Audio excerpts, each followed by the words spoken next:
All right, what's up, everybody? Okay, sorry about the late start today. Been busy lately. So we have a lot to talk. Sorry, I'm a little scrambled right now because I literally just sat down, flipped the scene, and like we're going.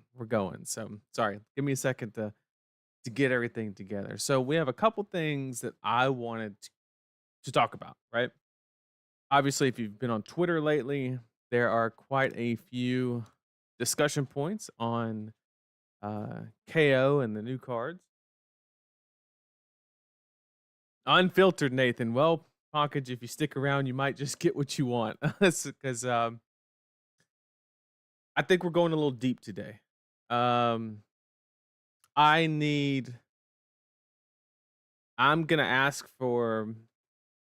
I don't want to say the community because not everybody's gonna see it, but like the people who do see the streams,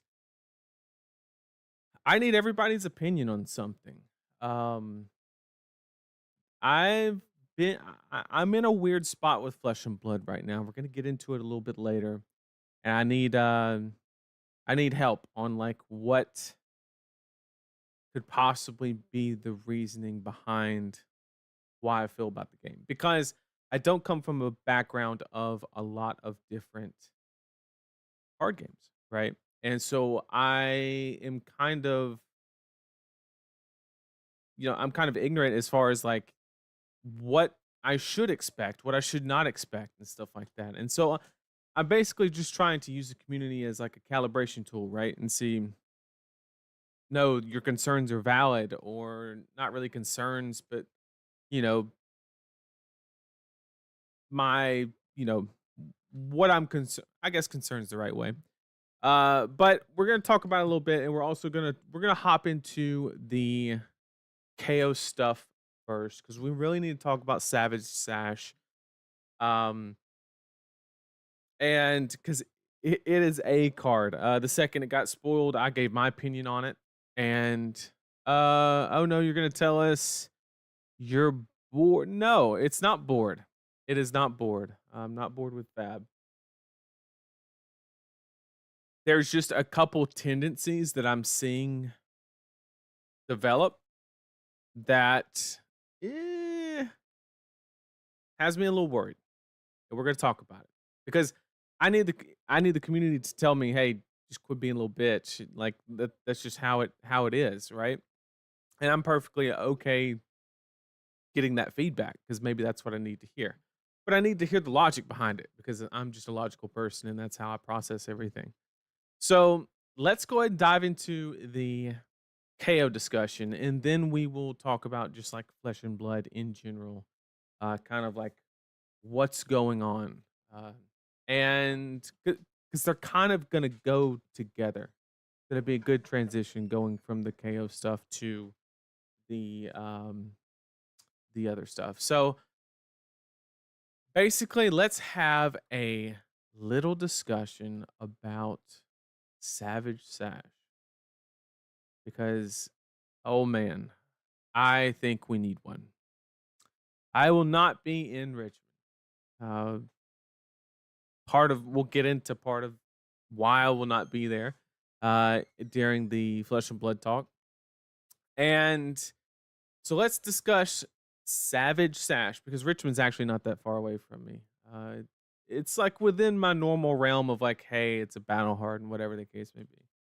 Oh yeah, and also before we get hop into the KO stuff, if anybody's interested, Kyle actually set up some merch for the card guys. So if you're interested in that, go check it out. Cardguys.com.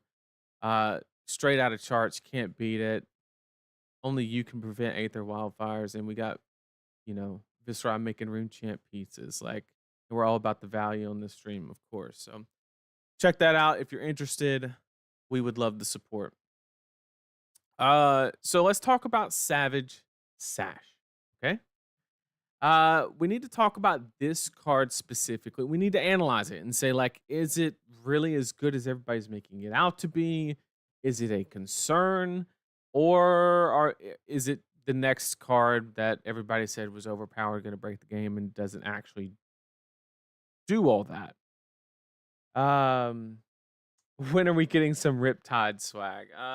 That's a good question. We're gonna have to make some.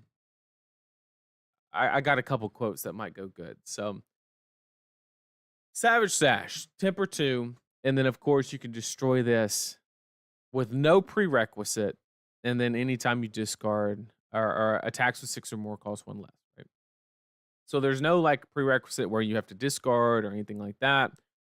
So if you just zoom out, it's very easy to sit there and say, okay, this is hardened cross straps with 3 block attached to it. And then you get the 3rd block if you choose not to activate the ability.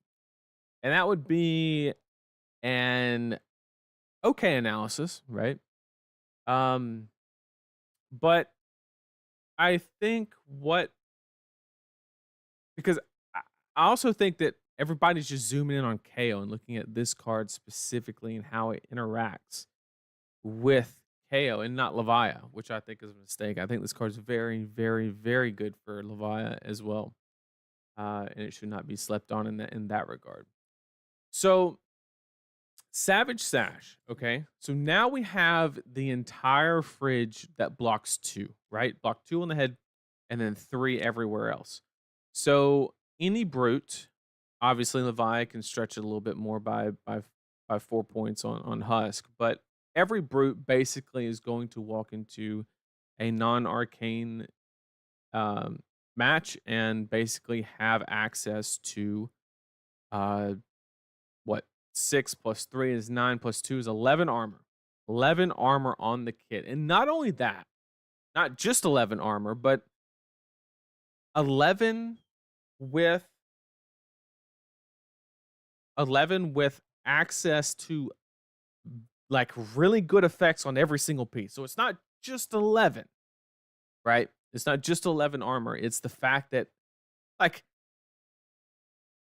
if it just was a skull cap or something and it had no like real super relevant text on it and it was 3 armor, like okay, I get it. But like every single piece is just, you know, basically you can get 5 value out of if you're, you know, if you know what your opponent's trying to accomplish, you know you have learned to recognize the opportunities to take advantage of um the flesh bag, then you can get upwards of 6 value on it. But now let's break down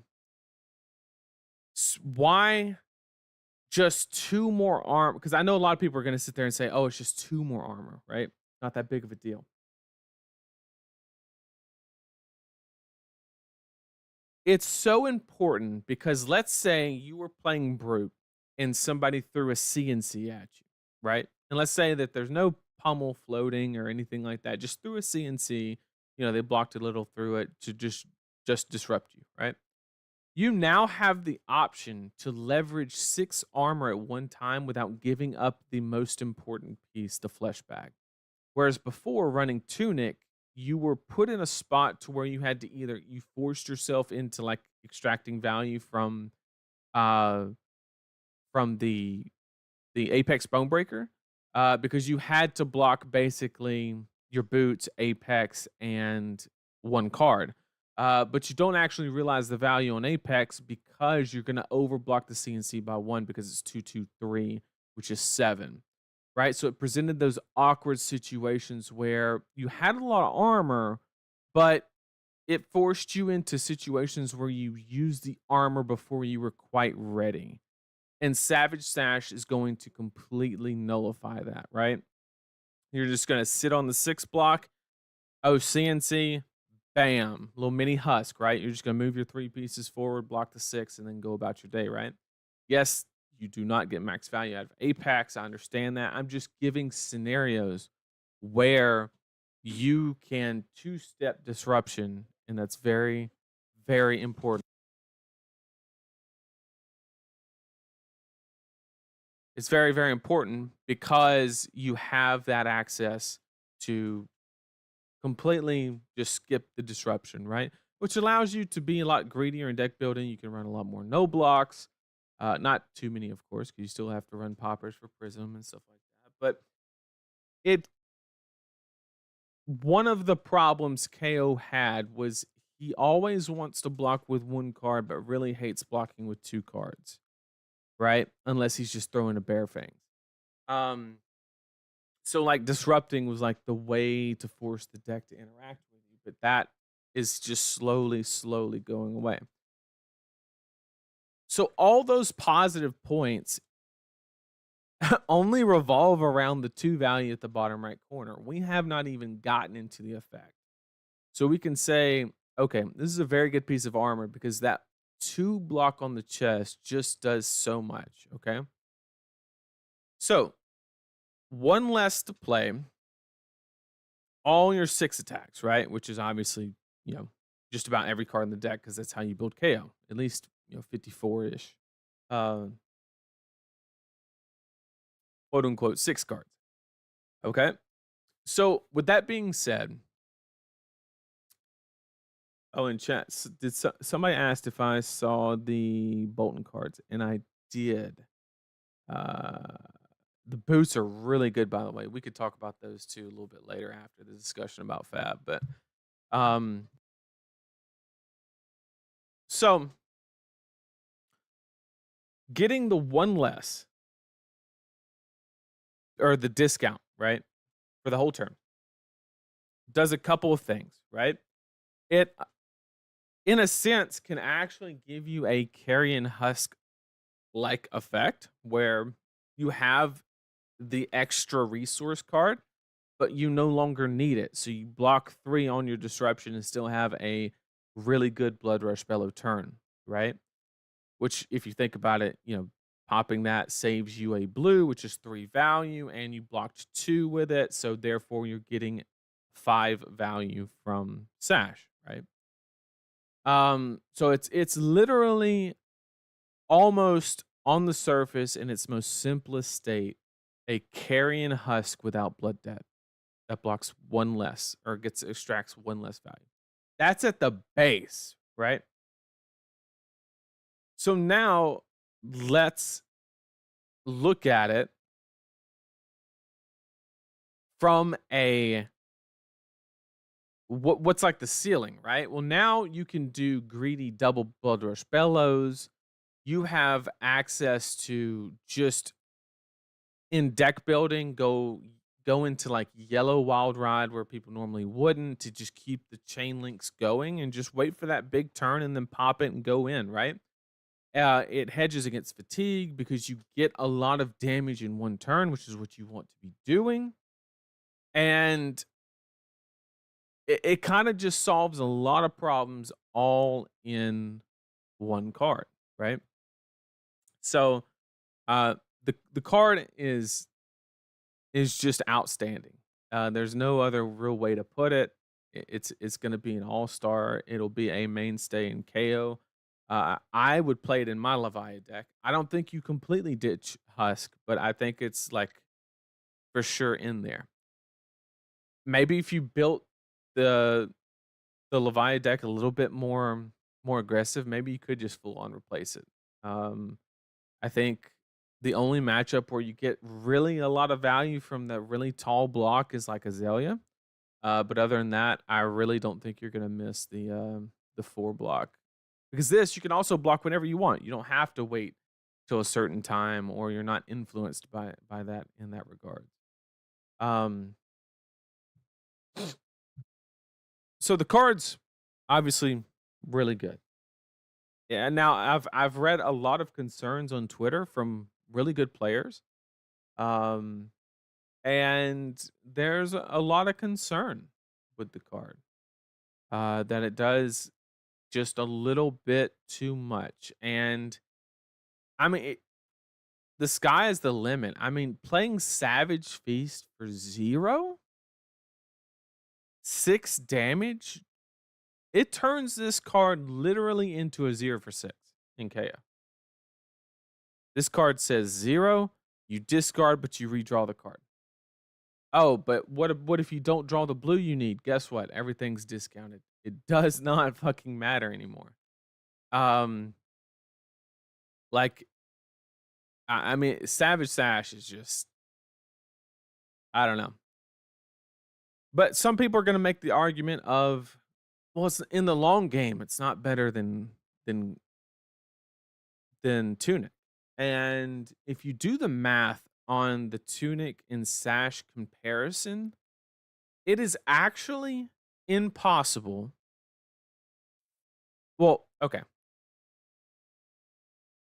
There is a 0% chance that Tunic can extract more value than Savage Sash can until turn 6. And that's comparing Savage Sash at its absolute bottom. How did I come up with that number? Well, Tunic, right, by itself is the way it works in Kayo is a lot of times you'll do like a wild ride and then you'll Tunic counter into a claw, right? So you can say that your Tunic counter is kind of worth 3 value because it allows a claw swing or it allows you to play another 2 for 6, which is a card minus the value of the card, comes out to about 3 value from your Tunic counter. So three turns in, you have 4 value from your Tunic, right? Because and that's assuming you play it perfectly on curve. It doesn't always happen that right way, right? Sometimes you don't have the go again or whatever the case may be. And you don't I'm just giving Tunic the benefit of the doubt and you always extract it at 3 turn rotation every single time. You get 1 block out of it. So 1 block and then Tunic counter worth 3 gives you 4 value. Well, Savage Sash at a minimum is worth 5 because the hardened cross strap saves you a blue, which is 3 value, and it blocks 2, right? So that's 5 value on a base, whereas Tunic using 1 counter is worth 4 value. So then you go up to turn 6, right? And then turn 6, your Tunic becomes effectively a value of 7 because you've done your claw move twice now. And Savage Sash, however, has the ceiling of doing an extra attack on a Blood Rush Bellow, which is like another 2 to 3 value, right? So basically, they become the same value on turn 6. So until turn 9, you have to play 9 turns of Flesh and Blood to guarantee that you extract more value from Tunic than you will Savage Sash. Is the point that I was trying to make. You have to play 9 turns. Okay? And that's if you are perfectly using your Tunic counter as soon as it's up and you're not using it for anything of less value than 3. So if you were to average it out over, it probably takes 10 turns because you might sit on it for 1 turn or whatever the case may be. So you have to play a 10-turn game for Tunic to extract more value than Savage Sash when you break down the math behind it, which is absolutely like you can't even compare them. And that's not even factoring in the value of the 2 armor stopping the on hit that allowed you to do something. That's not factoring in any of that. That is just the numerical analysis of the effects, right? And adding 2 because you block. So yeah, it's actually insane. And it should never be compared to Tunic because they're not even on the same like realm. And people are calling for bans for Tunic. So the closest thing you could compare to Savage Sash, if we're being 100% honest with you, is Mask of the Pouncing Lynx. To be able to crack it and extract 5 to 7 value on a whim is basically what you're getting here. You're just extracting it in a different way. You're not reaching and getting a guaranteed 7. You're basically getting 5 value, but blocking 2, right? Which stops an on hit, which is extracts more value and so forth. So like the closest comparison on an equipment basis is Mask of the Pouncing Link, which, if you've ever played against that card, is absurd. Um, Not saying Mask should be banned or anything like that. I'm just saying that it's a very, very, very good card that has impacted the meta in a lot of ways. So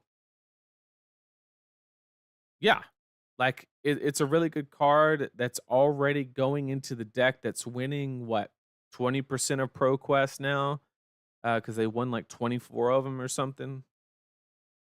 So I understand why people are concerned, and if I'm being 100% honest, I'm concerned as well. The second I saw it, I knew um, that it's either going to be one of those cards that kind of is right on that line of being too good. Now I get it.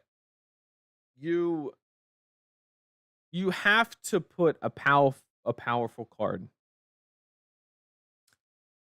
in the armory deck, right? To help move it beyond new players, right? It is a very good business decision to put a powerful card in the deck, right? I don't think anybody would disagree with that. Um,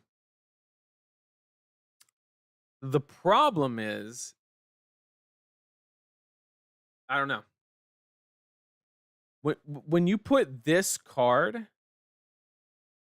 my prediction for the Armory KO deck is that 80% of them go to people that have already been playing the game a long time. And they're just trying to acquire this card because they literally cannot find it because the allocation is tight. And because the allocation is tight, it will not be on the shelf, right? It will not exist on the shelf. And if somebody was buying a deck to play at an armory that weekend, they only buy it if it's on the shelf. Like that whole transaction idea does not make sense um, if the product's not there. So, um, yeah, Josh made a good point. Like the glistening steel blade, I've been there, right? I paid $20 a piece for mine, I think, something like that. I mean, this is gonna be a $30 card, and the product's only $40, right? So you're basically just gonna be paying $30 for this card, and then the three blue cards. I forget the name of them. The one cost fives or whatever. Um, those are gonna be like $2 a piece, right? And then the rest of the deck will be $4. Is basically what's gonna happen if capitalism works the way it's supposed to. Rough shot. Yeah, that's it. My LGS order for canceled, or it got canceled. Yeah, I mean, like, I don't know. Like, there's two ways that it could play out. The LGS could say, look, nobody's going to buy it unless they're a new player. And then now this card becomes a $50 card because capitalism will happen, right? Like, somebody will get their buddy into the LGS to buy an armory deck so they could buy the Savage Sash for 40. Like, we'll find a way to get the card, right? It's gonna happen. No matter what rule the LGS creates, right? It will get into the hands of competitive players because of capitalism, right? That's just how the world works. Or this part of it anyway. And so that's just gonna happen. Um, so I think because this card is so good, there's not going to be product for the new players, and I think that's going to be because I was really excited to like have a product that I could say, "Hey, are you interested in playing this game? Just buy this, and you're like 6 cards off from like something that's like actually super competitive." Uh, but you're a lot more than six cards off if you can't get the deck right. Now the tight allocation, I don't know if it's a tight allocation for all armory decks or just this one because they knew KO would be good, so maybe they tightly allocated it as a hedge against a expedited living legend. That kind of makes sense. Um, who else is lying in bed learning? I mean, um, so that's kind of like the idea, right? On Savage Sash. If you have any questions about it, I'd love to go over it, but I think I've kind of like, I mean, I've spent like 20 minutes on one card. I don't know how much more I could go into it. It's a really freaking good card that's in an entry level, tightly allocated product. I think the idea as a whole is a great idea. Because players, I've been saying they needed CC decks for the longest time. Now, no offense to Josh, I don't know why the hell they picked Bolton next, but you know, we'll work with it. I was really rooting for a Briar because I think that's a, if you look at the rotation, right? Um, the last time that they changed the Living Legend points, they announced that in year 2024 they were going to have 15 plus heroes introduced into the game. It's May 1st and we've only gotten 4, right? So if you do the math, we have one set that drops this month. We have a set that drops in September. Let's say we already know the next set only has 3. So we're only at 7, right? And let's say it's a huge set in September and there's like 4 heroes in it. That only puts us at 11. So there's 4 heroes that have to be injected into the game. I guess don't have to be, but it's what they said. I don't exactly remember the reference, but that's 4 heroes that have to be injected into the game via some way. That could be an armory deck. That could be it could be a expansion slot, whatever the case may be, right? So I was really banking on Briar being the armory deck, the new Briar, right? Um, and unfortunately, that did not happen. But regardless, uh, the fact that Bolton got some love is kind of cool. I'm not gonna lie. And he isn't. Yeah, he's pretty low on the living legend points as well. So obviously, you don't have to worry about the decks up and running away from LGS perspective, right? So let me get caught up in chat. Sorry, I went on quite the. Also, not super related, but Brute having the second biggest fridge in the game is super anti-thematic. I do agree with that. Um, I mentioned that on Twitter as well because I mentioned that it had literally better equipment than Guardian because Guardian literally has to give away quicken tokens instead of rolling for action points. Um, and literally every piece is better than Guardian. Period. Um, so do we care that Kayo is speed running the LL board? There's always going to be a best aggro deck, and I'm not certain it matters. Something always needs to be the offensive pace maker. So that's an interesting point. Does it matter that he's speed running the LL board? I don't think it does. Um, I don't think it really has that much of an impact. Because there's a lot of directions you could go with that conversation. You could say, "Oh, he's not getting all the LL points, so they're more evenly distributed. So now Dash, Phi, and somebody else is gone, or whatever the case may be." Right? There's like quite a few decks sitting up there around 600-700 points. Right? So if he's not getting them all, somebody else is going to get them all. And we got more people leaving the format. Maybe that's a good thing. Maybe that's a bad thing. I don't know. But as far as point accumulation, I don't think it matters. I think that, I mean, I guess it also depends, right? I mean, what do we expect from the game of Flesh and Blood as far as our heroes, right? Because I look at my run with Briar, right? It lasted a little over 2 years. I played it the day she came out till the day she was gone. and didn't take any breaks. And I got to play that hero for 2 years. Whereas that's anybody that picks up Kayo will never have that opportunity. That hero will be gone. There's nothing that could be done about it, right? And there's a whole different scenario, right? What about Lexi, where she was like borderline irrelevant for a year of her existence, and then she just blew up and then was gone in 9 months? Is that healthy? Right? Like, I don't know, because if I don't know what the perfect situation is for a player. I would like to assume that the longer I don't think we'll ever have another Briar situation ever again, because one, they increase the number of points, right? Um that are going out, and so I just don't think that anybody's going to ever have a really really competitive deck and be able to play it for 2 years. Assuming it maintains its competitiveness across those 2 years, kind of like how Briar did.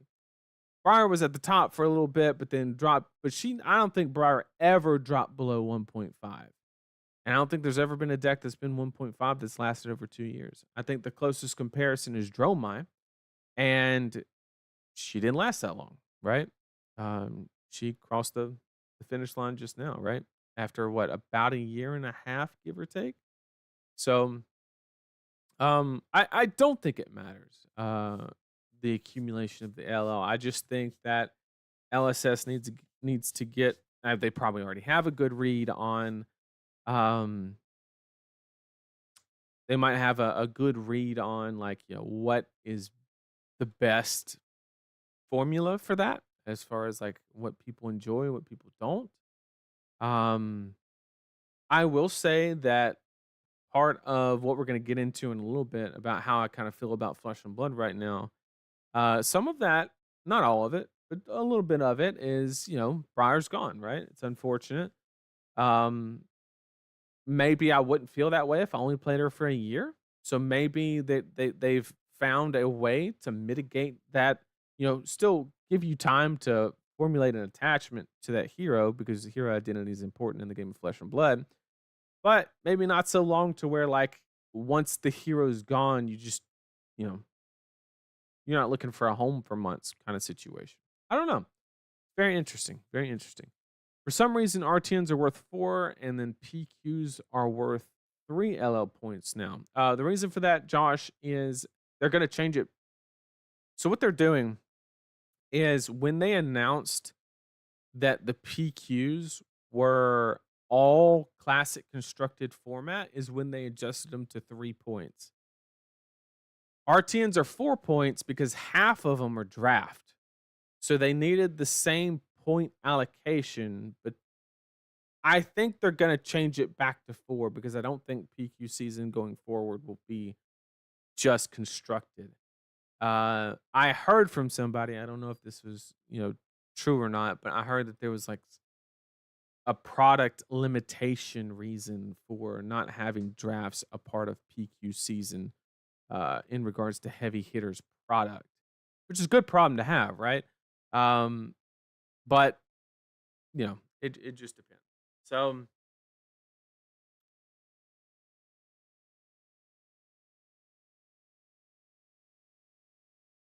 yeah, this was the first ProQuest that was all classic constructed, and the reason for that is, I think, uh, I think it was a product allocation problem, and they had to just say, okay, all this is pure speculation. I don't know this, but I'm assuming that they had to go, okay, we have to go all CC events, because there's a lot of stores that can't get product because the product was selling well. So therefore, to keep our intended rotation amount, we have to scale the points down temporarily, because it was a very small, it was just at the bottom of the ban and restricted announcement, in like one line said we're changing it to 3 points. I don't think it's here to stay. I think they're going to back up it to 4 when they start mixing drafts and CC in the ProQuest again, because I don't think that decision is here to stay. I wouldn't care if they kept it, but I'm going with product was hard to find and they couldn't hold drafts. But once again, that's pure speculation. I don't know if that's the truth. It's just a very logical uh assumption, if you will. So let's talk. Let's go deep, chat. Let's go deep and unfiltered. Okay. Let's talk about flesh and blood. Um, how do I want to start this conversation? So the past couple months, um, I have kind of slowly just not been enjoying the game quite as much. And I think I've been able to kind of have it come down to a couple of very specific things. Yes, in James White, we do trust 100%. Um, the whole story with James and not having to answer to shareholders and stuff like that is the number one thing that got me into the game. Um, but I was having a conversation with some people, and I just have not like when you play the game a lot at a high level, right?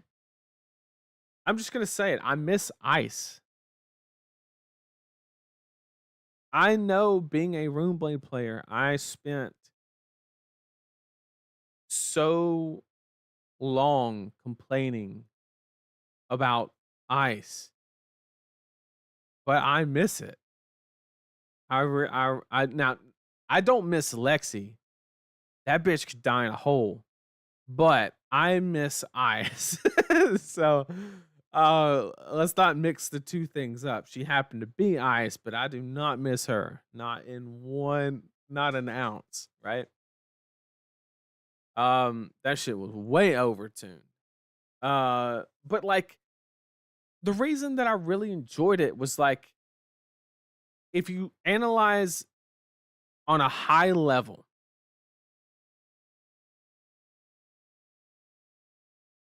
it at a really high level, if you analyze a turn cycle and you don't have ice in the format, I'm gonna break it down. I'm gonna pull the curtain out for you so you can see behind it. And once you hear this, it's gonna make the game sound like it's an Excel spreadsheet, but you guys be the judge. So basically, if you look at a turn cycle, you draw your 4 cards, your opponent presents the problem. It could be a CNC, it could be pass, it could be anything in between, right? And you look at your hand and you say, what can I get, you know, the most mathematical value from my hand in regard.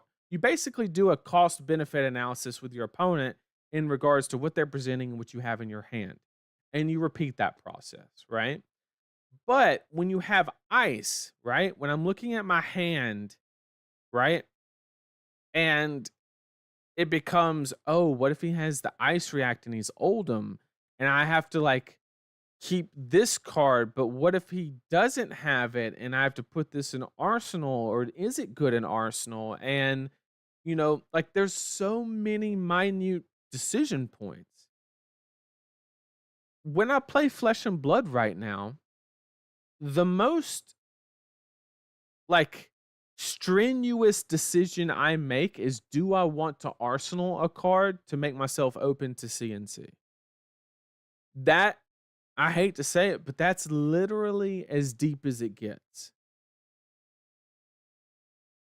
When you really break it down and you know the matchups and you know like how everything's interacting, what their game plan is, you have to make the mathematical decisions under the macro of the matchup, right?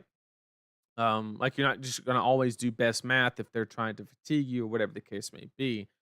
But back when I played against ice, I would look at there was like a lot of different scenarios that could play out and I could get surprised. And it was like, yeah, some of it sucked because I got blown out, but some of it was fun because I took that risk and I got paid off. It just had a level of engagement, right? That just now flipping over Arctic Incarceration Red and playing it and giving 4 frostbites literally almost made me quit the game of Flesh and Blood. That interaction, no. That shit can go. But like Ice React Oldham and um, you know, Icelander having, does she have the Chino Lake Frigid? If I play around it, do I just so much stuff, right? And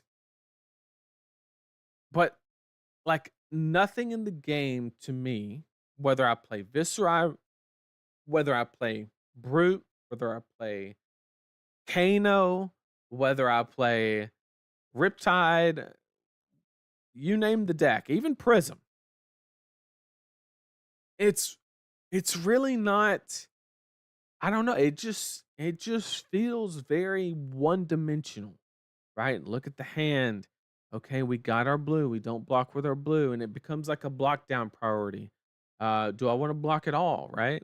And I tried changing up my decks, right? And I tried like, oh, let me try a little bit of Kano. And I started playing some Kano, and I just realized that it's if you play Kano at the highest level, which I am not saying I do. Let's not mix that up. But if you're doing the stack strategy, which I think is the optimal way to play the deck, it is. I mean, I count cards playing Runeblade, so like it was a lot easier for me to understand and grasp the concept of stacking with Kano. But it's just like block, block, block, block, block. Pitch this juicy red for Crucible, block, block, block, block, block. Don't get blown out by CNC, whatever, and then boom, right? And then Josh is saying play Warrior, but Warrior has devolved. Josh Warrior today, specifically the dual wielding warriors, is which I liked Hatchet Dory. I just hate playing that mid-rangey math both ways. I enjoy it if one person's doing it, but when two people are doing it, I just think it's horrendously boring. Um and so I think that like dual wielding warriors right there with Guardian as far as how fun it is to play. Levia, if I'm being honest, is literally at the top of my list right now. It is number one. Um, it is what I'm going to try next, and so Oldham, Briar, Vis, Icelander with Rosetta would be so invigorating right now. The whole reason I'm excited for Enigma is I'm excited for the aura game playing again from Prism where shields add a complexity. I I don't know. I don't know. I have hopes, right? But I'm not going to I'm not just like I hope, but I can't do anything till I see the cards. What I have seen so far doesn't really make me feel too good, for being honest, because right now it just seems like Levy is cracked with the new card in the Savage Sash. But I never got to play with Ice, only started last September. I always loved playing stacks in MTG. Having Ice back would be cool. Also play Olympia. Yep. What about Katsu? Katsu. Okay. I'm going to answer your question. It's just going to take 15 minutes because I want to get into something else. I want to give another reason of why I'm kind of wish-washy on Flesh and Blood right now. I won't say I'm like down on it, but like it it's been better. I will say that. So The matchup spreads in Flesh and Blood right now, I think, are worse than they've ever been. And what do I mean by matchup spreads? I mean the polarization within a match, right? If you look at, let's look at the actual fab, you know, data. Now, granted, this is only 1 day's worth of data, so we're probably just gonna switch it to April. Just I'm just kind of skimming it because I haven't actually seen this yet. Okay, that's interesting. I was expecting this number a little bit higher, but sure. So let's go to April. There's a lot of 90-10 matchups in the format right now. What are some? And I know a lot of people are going to be like, but if you go in Talishar, the lowest matchup is like 19%, and you would be right. Teklevossen and Defy is 19%. That is the lowest mathematical matchup spread on Talishar. However, I can disprove that logic in 2 seconds. What can we all agree that the Victor Kano match is like a 90-10? I don't think anybody would disagree with that notion that Victor is 10% into KO or Kano. Sorry. Talishar has it at 36. You have to be just, I don't know. I don't know what is happening, but that is not correct, right? It just is not correct. There is nobody that can use a combination of words to tell me that Victor into Kano is 36%. That'd be the dumbest shit somebody ever said. I know some people are going to be like, oh, you beat Majin at the Pro Tour. I did. I got stupid lucky. I CNC pummeled on my first turn. I had go again every turn after that, and had 4 blues in my hand when he decided to go off, and I had AB3. Yeah, I happened to win that one match.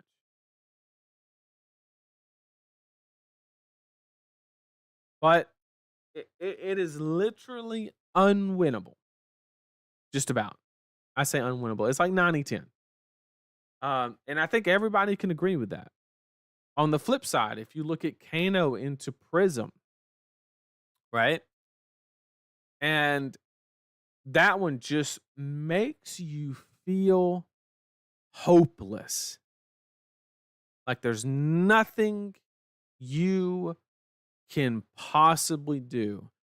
Teklo into Dromai was another good example. You have Victor and Defy. You have just, if you look hard enough, revolving around a lot of the meta decks right now, there are a lot of those matchups. And so 10% sounds low. Are you saying are you saying it should be like 95-5? Because I can agree with that. Or are you disagreeing with the fact that it's a 90-10 matchup? Those people on Kano are probably testing on Talashar's so inflated win rate. Yeah, something like that. Ice disturbed mid-range only decks force pure math decks to shift their perspective and also consider. Yeah, exactly. Exactly. So now we're just in a state where you look at your hand, you have a block down priority, or there's the other end of the spectrum, or you're trying to do some uninteractive degenerate shit. And what do I mean by that? I mean Prism, ALS loop. I mean Kano, stacking people and killing people through AB5 and Triple Oasis. And you have Katu can be a form of degenerate, non-interactable shit, because if you wait for the right hand, there is no answer. They are going to either dishonor or just triple bonds or kill you, right? If you give them enough time. OTK Viscerize degenerate as shit, right? Like, you can't interact with it. Smack to reality is the only way to interact with it, right? And a couple of items for mech. So, like, there's so much in the format right now.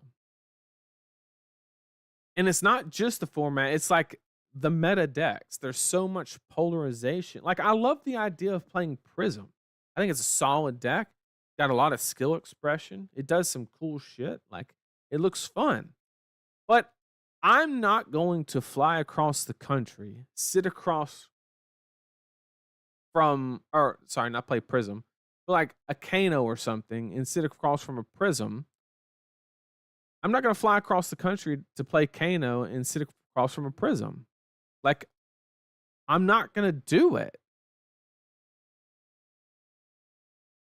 And it bothered me to the point to where this is going to sound crazy. For anybody who's watched my streams any number of times, you know that Flesh and Blood is my first TCG. Guys, I started researching Magic the Gathering. Now, I wouldn't say like I wasn't writing a thesis on it, but I was I was trying to find the answer. I never played Magic. I said the first thought that came to my head, I was like, what if I'm just being a little bitch? Like what if like this is how all card games are, right? And so I start looking at Magic. I did not play a single game of Magic. I just started looking at it and talking to people and asking questions and stuff like that. And I came to the conclusion that yes, lands can incorporate the same having too much or too little land can create a 90-10 matchup, right? I understand that. The problem is it's in a best of 3 game, it is very hard to have a 50-minute period that makes you feel completely helpless, right? Because let's say that I don't know, I watched a little bit of Pro Tour covers. Let's say Domain Ramp or whatever that deck the one played against, I don't know, Esper mid range, I think was another deck. And let's say that that's like a 90-10 matchup. That's like the worst of the worst. I don't know if it is or not. Let's just make that a assumption, right? They can draw bad lands or whatever and it not be a 90-10 matchup. So there's an incentive to sit down and play your match, right? And have like, you know, an engaging game, right? Instead of just wasting 50 minutes of your life. And whereas Flesh and Blood, yes, somebody can draw a bad hand. That is a thing. But if you look at statistics, anytime this goes for anything in life, anytime that you have more events occur, the less impactful they are. Right? And so if you draw one bad hand, but you're drawing 12 hands a game, the variance is reduced, right? It becomes uh it becomes hedged because you're increasing the sample size and you're increasing the amount of opportunities for them to draw a bad hand as well, instead of just having one and going with it, right? And being able to mulligan, of course, and stuff like that. So yeah, Josh said there are many instances of 90-10 matchups in game 1 of MTG, correct? But then you have sideboarding that can completely flip it with a couple cards. Then um you have the land situation that can go in your favor or against your opponent's favor. There's a lot of things that can happen in the sphere of the Magic system to make it where when I sit down, I can tell myself, this is an unfortunate matchup. I would rather see something else, but let's get at it. Whereas when a Kano player sits down in front of a Prism, I'm just gonna say it. I feel like I feel like we're playing two different games. I feel like we stepped into the arena and my dude threw me a knife and threw the other guy a 9 millimeter. I mean, like, I, it just doesn't. It does not seem natural to have a game designed and have a 90-10 happen at the highest level. Now, you can say that a 90-10 exists when somebody is not good, and that you can't design a game around you really can't design a game against around the max or the min of the situation, but uh, even an average Kano is going to literally lose auto lose against a prism or auto win. And the proof in this scenario is all of these matchups that are extremely polarizing, not all of them, but like 80% of them revolve around two classes, and that is illusionist and wizard. And that is because they operate farther from the general game design. I mean, it's all incorporated in the game, but you get what I'm saying. They operate on a different axis. That is what all the other decks do. Now, they have been evaluated appropriately by the devs and the balance team, whoever does that. They've scaled down arcane damage to make it, not be as good. Like, they've done all that they can, but it does not fix the fact that when it is min maxed, it creates a situation where, I mean, some say degenerate, some say fun times. I mean, so I agree with that notion, right? Like, that's I also did some research into Yu-Gi-Oh! And from what I could gather, that is the appeal of Yu-Gi-Oh! Is a bunch of people that would just want to sit around and do degen shit, right? Like, if that's what you want to do,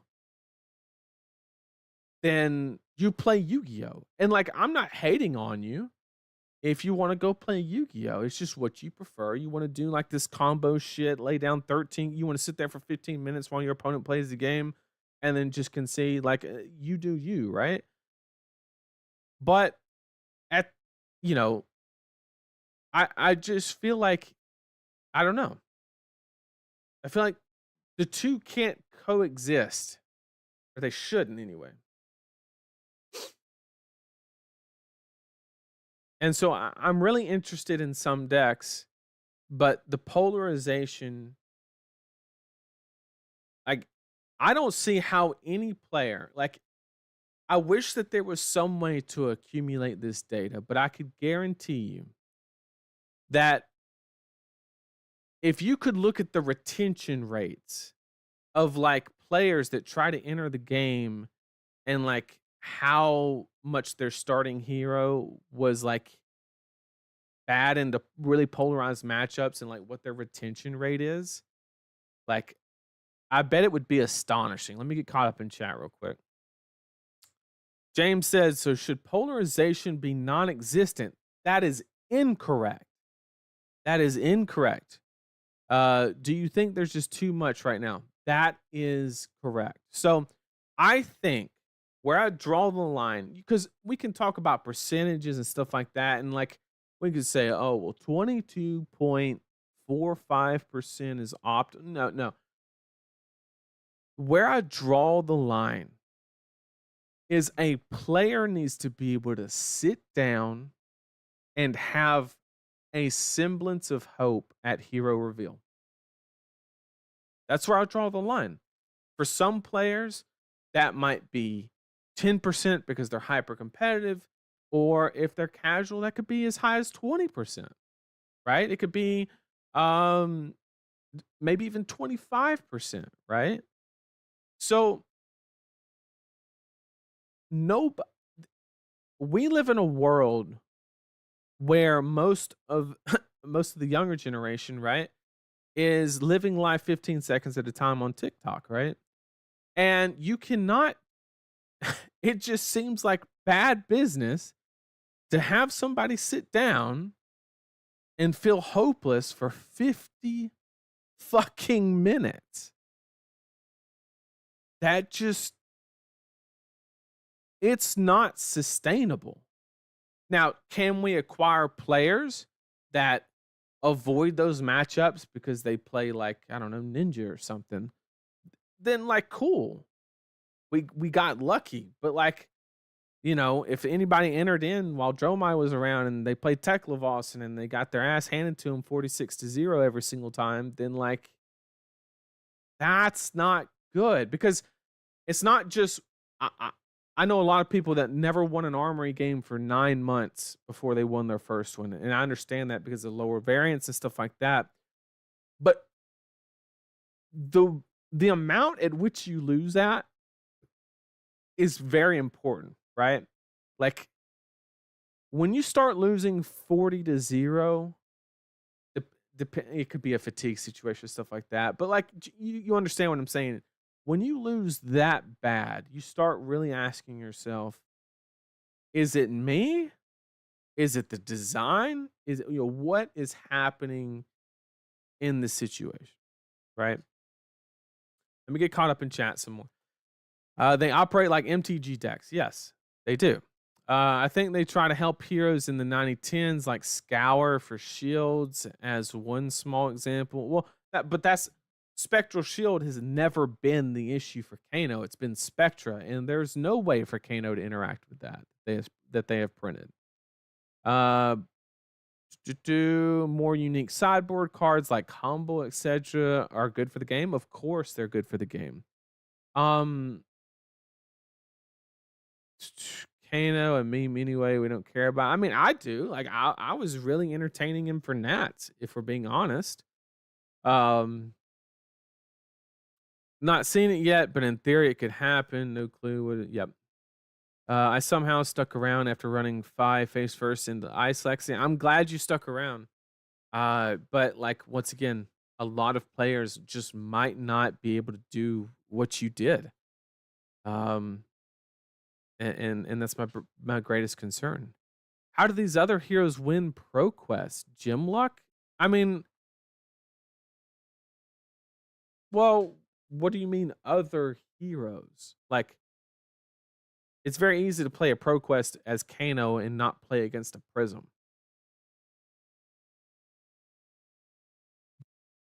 But that doesn't change the fact that if you do play against a Prism, you realize you drove 2 hours for nothing and your evening's gone. Like, I mean, that's the point. Thankfully, I came into the game after Dragon Lady and picked Warrior. Well, then you're in a good spot. You're in a good spot. I wish there was more generic tools for heroes to stuff. Well, and Cole, I mean, that's a great point that you have, but you have to be very, very careful with generic cards, like extremely careful.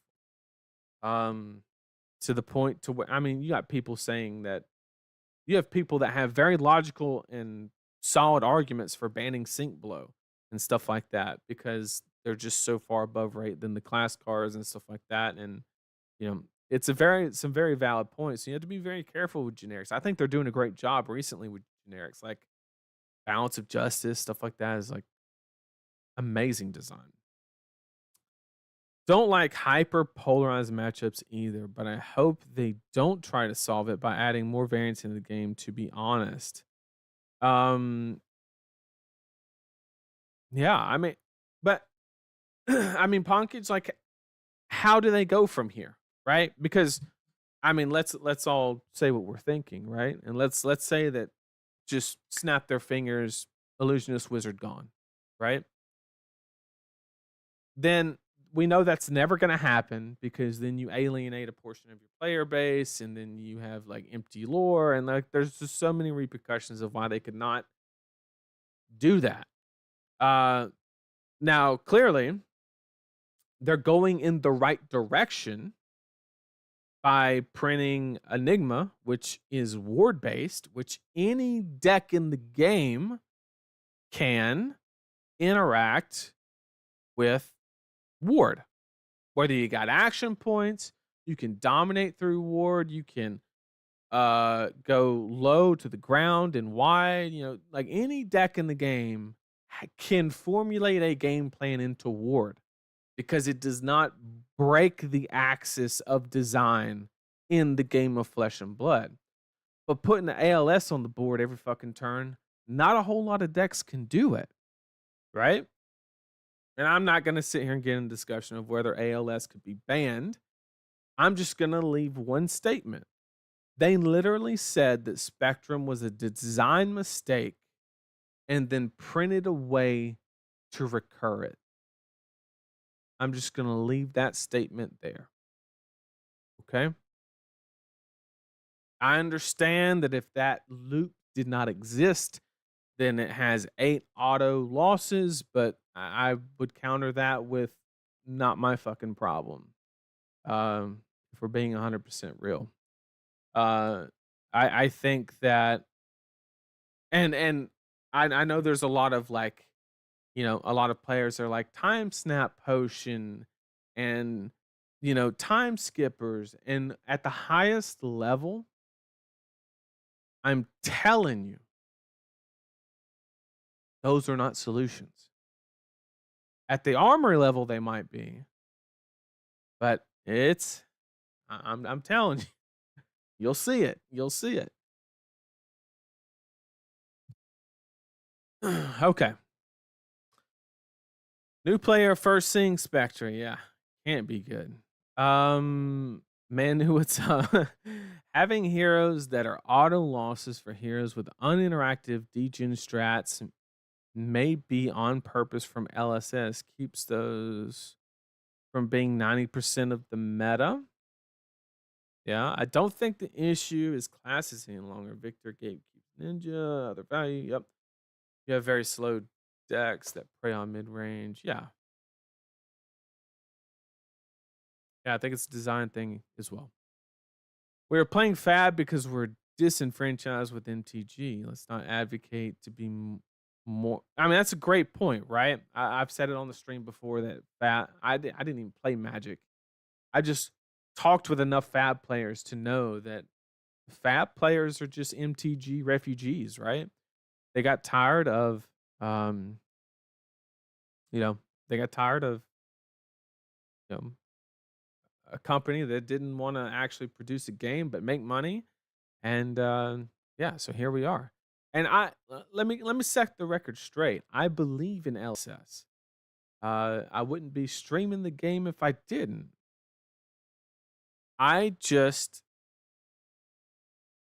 It's the first time in the game where the polarization has gotten so bad. Or I guess, Old Prism did the same thing with Oldham and stuff like that. I was just never exposed to it because I was always playing Briar. So I'd never been in the situation. And I'm a hyper competitive player, and I know how to solve these problems and have the highest chance, but some of them are just not they're just not like solvable. Like Kano into Prism. You could add 15 sideboard slots and maybe get the match to 15%, 20%.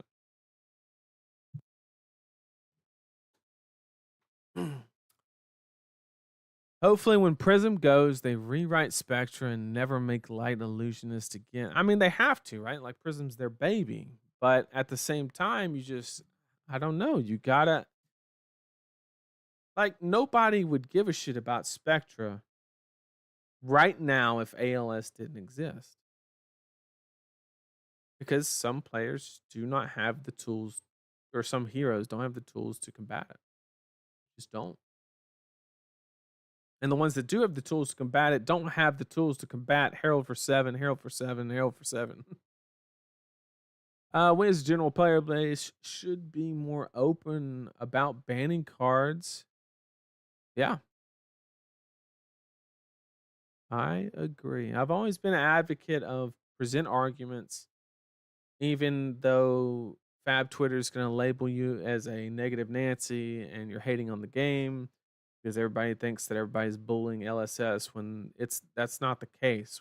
We love the game and we want the game to be the best that it can, and we try. Does everybody know what's best for the game? Of course not. That'd be the dumbest shit anybody could ever say. But any you find comfort in those that agree with you and growth with those that don't. That is something that the fab community really needs to grasp. Um, that's just keeping 100% real. I'm waiting for generic 2 for 6 with the text box. When you pay for this guard, gain an action point. Yeah, no. Not gonna happen. Not gonna, because that'd be a 2 for 6 with go again. That's not gonna happen. Even some legendaries might need to find design too much. Crown Siege, yep. Um, we can have more of these effects. There's already class cards that we can dip into. Assassin, Mech Guardian, similar effects.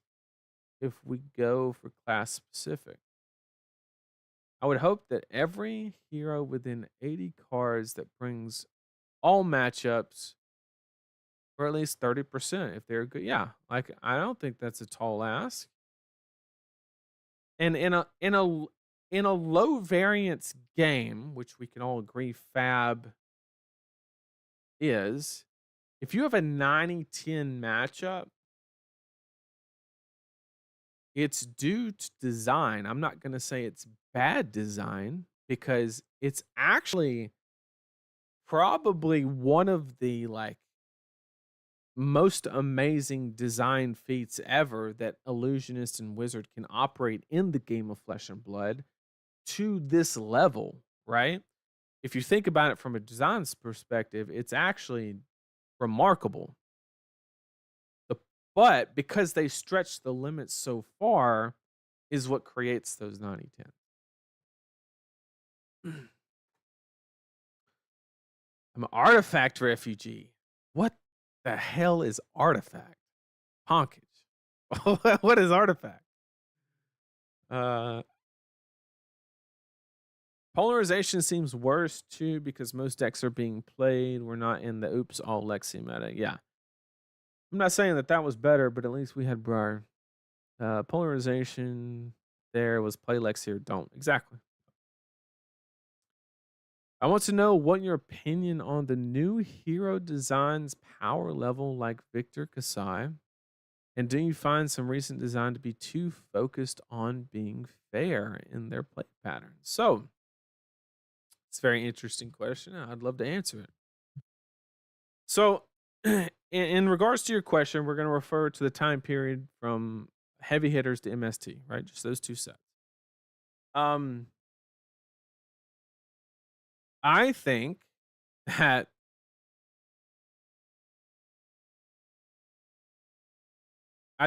Betsy and Olympia were put in there for limited purposes only, and I think Reinar was thrown in there because they didn't want to make a sixth hero that was brute. Uh, and like, so I don't really like to compare those because I don't consider those completed heroes, me personally. Some people might disagree, like Josh saying Olympia is completed when he is not. Um, but if you look at Victor, Kasai, and Kayo, it the design is good. Like Kayo is not overly strong. Well, before Sash, like he did his thing. There was ways to counter it. Cool. I'm all for it. Make powerful heroes. I'm cool with it. Kasai is really strong. High skill expression, right? Meta relevant. And then you had the Guardian side, Victor. Maybe not quite as good, but like successful, right? A lot of top eights. We had some like real power level in heavy hitters. There was just a line that once you got past those three, there was the other ones, right? With the exception of Reinar. Reinar is actually really good, but Reinar just already existed, right? So he just got the scraps from Kayo, right? And yeah, so like it is what it is.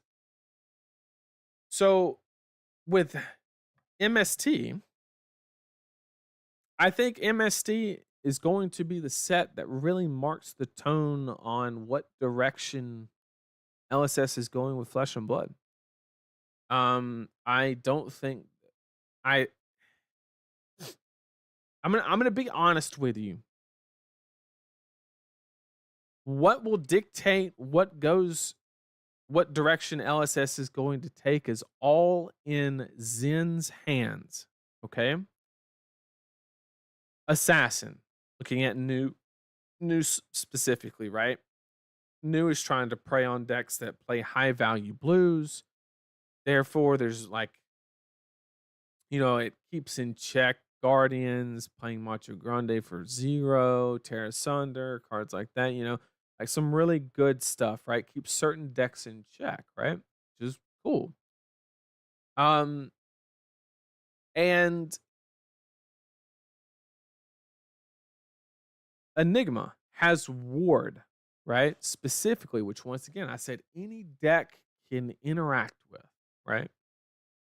The one thing about Zen specifically, I don't remember if it was James White or if it was Brian Gottlieb, but they said in an interview, one of them said that Zen's going to do a thing. And if you do the thing, you're probably going to win. Is close to their words, right? Said he does a thing. If you do the thing, you're probably winning, right? And so what that's going to do, it's going to basically tell us as players that this is their most recent development of a combo deck, which we haven't seen in actually quite some time.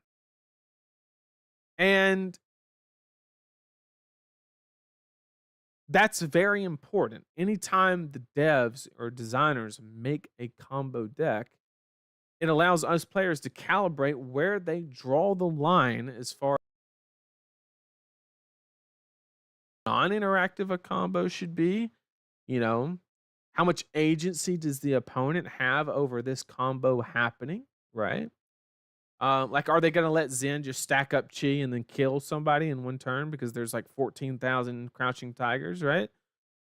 I don't know. Or does an on-hit effect have to happen, like tiger swipe or something like that? Like, there's so many variables, but it's going to be very, very, very important. Taylor, if you want to win, it's KO.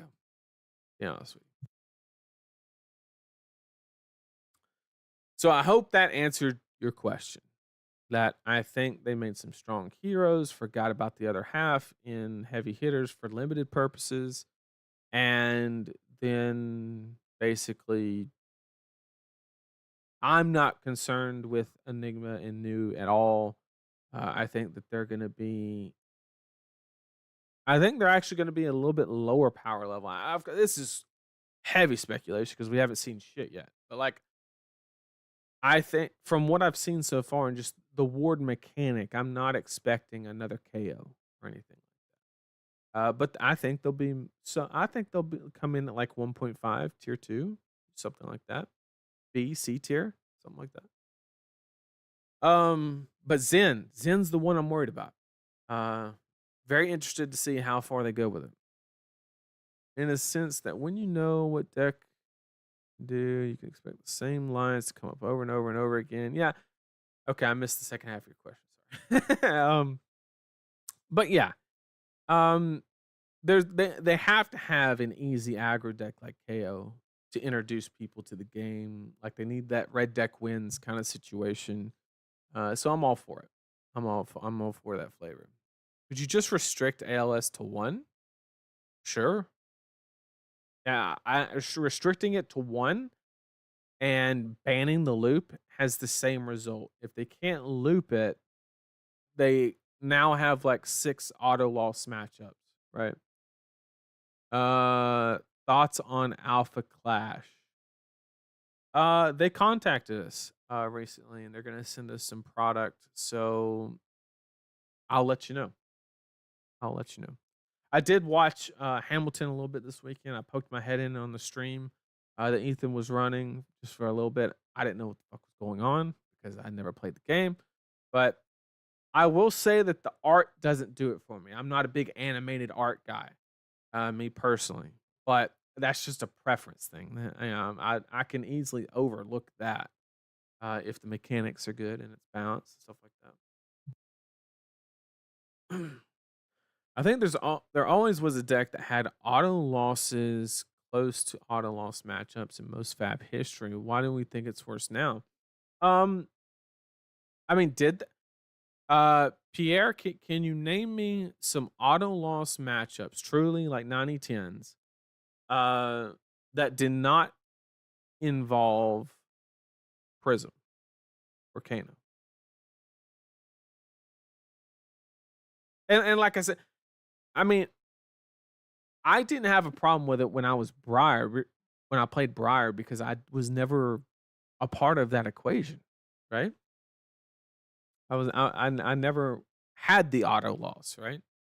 Um, I think Oldham's probably a good example. There was very deterministic wins for Oldham in the certain decks. That probably wasn't that great either. And then I think they realized that and they banned like 14 Oldham cards. I think they got there. Uh Artifact is a Dota card game? Dota? I mean, I used to go hard in CS:GO, so I know what you're talking about. What you're talking about.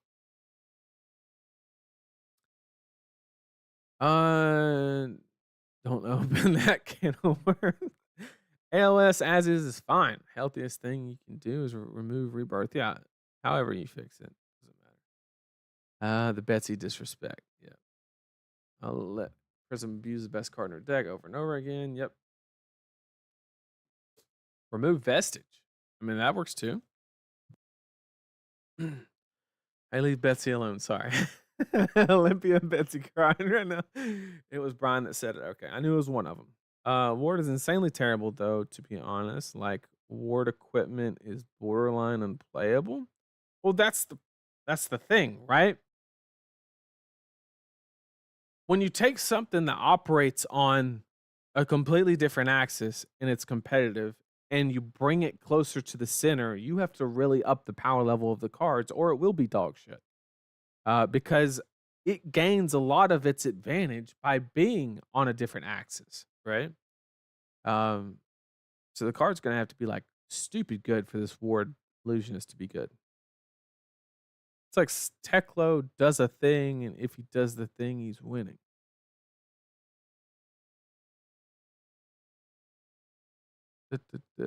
I mean, it could be, but he was referring to like one specific. He made it sound like it's a combo, and it is Crouching Tiger, so we can kind of deduce that it is combo related. Um, Appreciate the answer. I guess we will see about the new ninja here. Yep, all the cheat cards being no block makes less scary. Yeah, like it seems like they've built in appropriate opportunity cost into. Starvo had a bunch of Well, we don't do we want to use Starvo as as a comparison tool in referring to balance? Is that what we want to do? Skeletivis and the Guardian, I do agree. I was farming them back in the day. So, I mean, it was. You know what, Pierre? Why was it okay back then? Seriously, let's dig into this. because when I read your statement, I wanted to just disagree with it because it was going against the point I was trying to make, right? It's just like natural. But then I caught myself. I was like, wait, we're a logical person, right? And Skeletivis in The Guardian is a perfect example of unwinnable, right? If they know what they're doing, they're just gonna like completely dumpster you. And why wasn't why was it okay?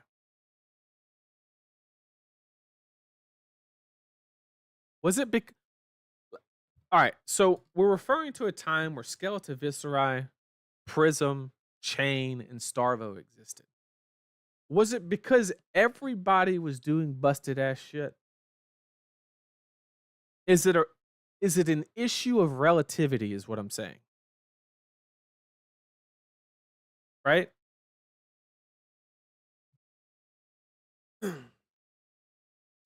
So the issue is that everybody's if everybody's at power level 13 out of 10, it's not a problem. Or not even power level 13, but just like on an interaction basis, right?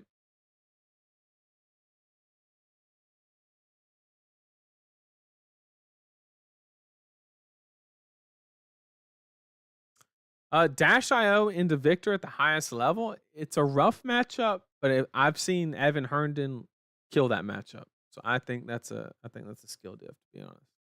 It's not a good matchup, but it is not auto loss.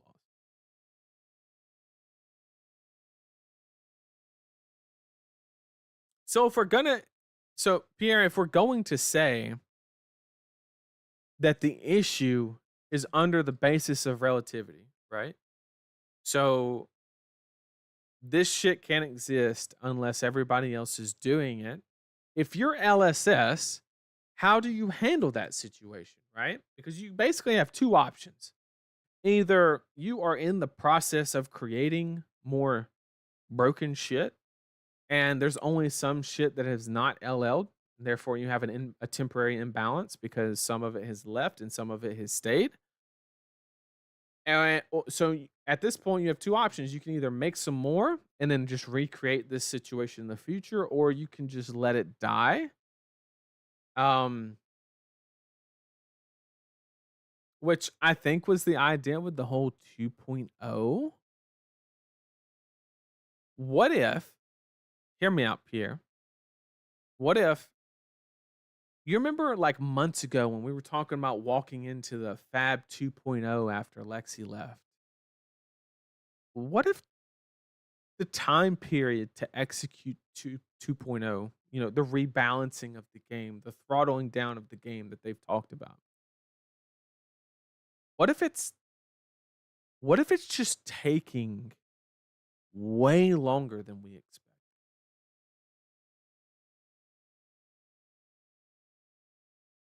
Is that part of?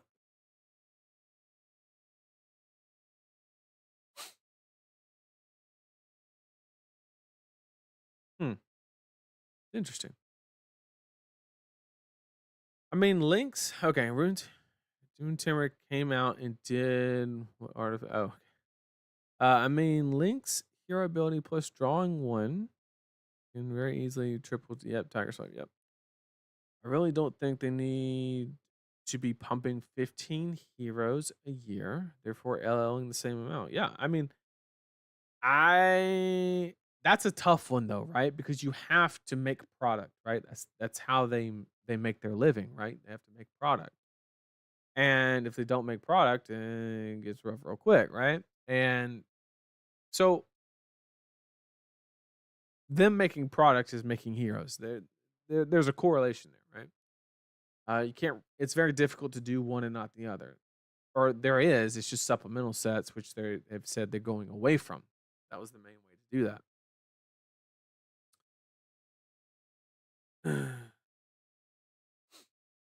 Okay.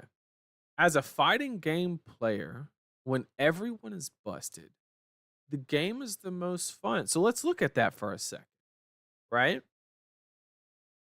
If that was the goal, everybody busted. I'm going to ask a serious question that a lot of you are probably not going to think is a serious question, but why are we not just playing Yu-Gi-Oh? right? They got crazier foils, foily looking cards that make you feel better when you play it. Like if you're going for that kind of thing, I'm not a fan of I'm not a fan of it either. I don't know if I told this story, but before I got into Flesh and Blood, I played one armory event with Yu-Gi-Oh because it was what I played when I didn't say play, but like, you know, had like starter decks and stuff when I was young, but like I played one event and I immediately sold all my cards. That's all I need to know. I sat there for 20 minutes, watched somebody develop a board, and then couldn't get through it, and I lost. Right? Like, I'm not gonna sit there and watch somebody else play for 20 minutes. But like, if everybody's doing broken shit, that's what we will get to. Right? That is like the natural evolution of that direction. Because if you're doing broken shit to sell product, you have to do more broken shit, which means you decrease the time frame and you decrease the time frame of the game or turn cycle. And if you decrease the turn cycle, you have to keep the players engaged, which means you have to increase the amount of actions they take. And if you increase the amount of actions they take, you get Yu-Gi-Oh. That is the natural progression of doing quote unquote dumb shit in card games. I guess old school Magic would be another good example, but I don't think that that is like they were designing in that way. There's just so many cards and combinations that people can create stupid interactions. I think that's completely separate.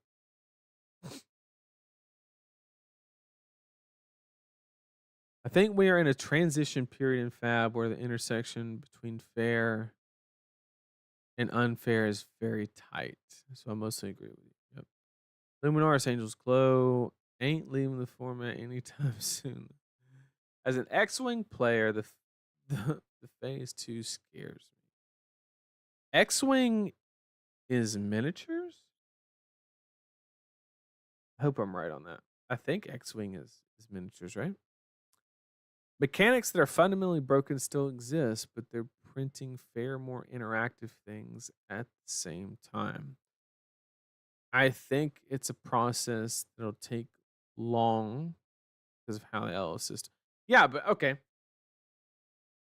I guess the problem is like, so if you ever print like, let's say that Red Arctic Incarceration and Spectra and all these and Channelic Frigid are, you know, oppressive, uninteractive, and just broken, right? You just ban those cards as you release those elements, like light heroes and ice heroes and stuff like that, because there's a lot of cards. There's like a lot of cards.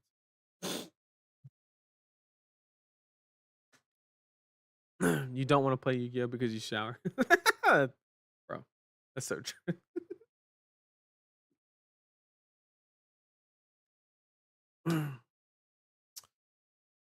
I think it's a process that'll take long. Yep. Uprising was the first 2.0 set. I do not think Icelander and Dromai were two. Yeah, they were two. No, they were 1.0 heroes. They were not 2.0 heroes. The first, when I think we truly entered into the 2.0 section of Fab was Dust Till Dawn. I think.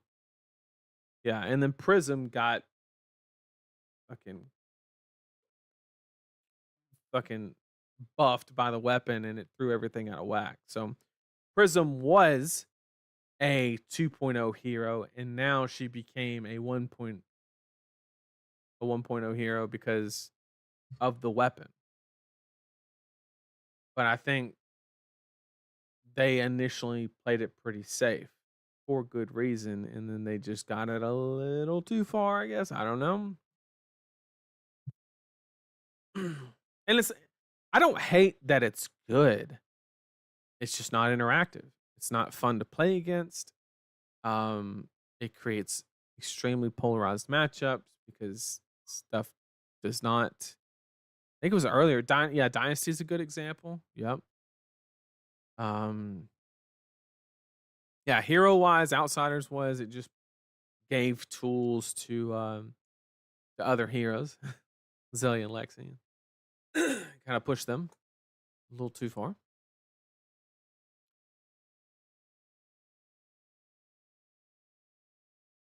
So basically, all of that kind of like it's there's hey Dex do strong things versus I win the game turn one if you didn't draw your answer. Yeah. I think a big reason decks are either turbo mid range or uninteractable explosions is due to how much fridge everyone. I mean, that doesn't help, right? Mask momentum is just not even a card anymore. Uh, so all of this to say, I think that I'm having the least amount of fun I've ever had playing Flesh and Blood. Do I hate it? No, but I just we're not at zero. We're not approaching zero. All I just know is the trajectory is negative as far as my enjoyment in the game. And I've been able to identify that it is not solely because Briar left. I have found decks that I enjoy. Riptide, Viscerai, just like a whole bunch of options, right?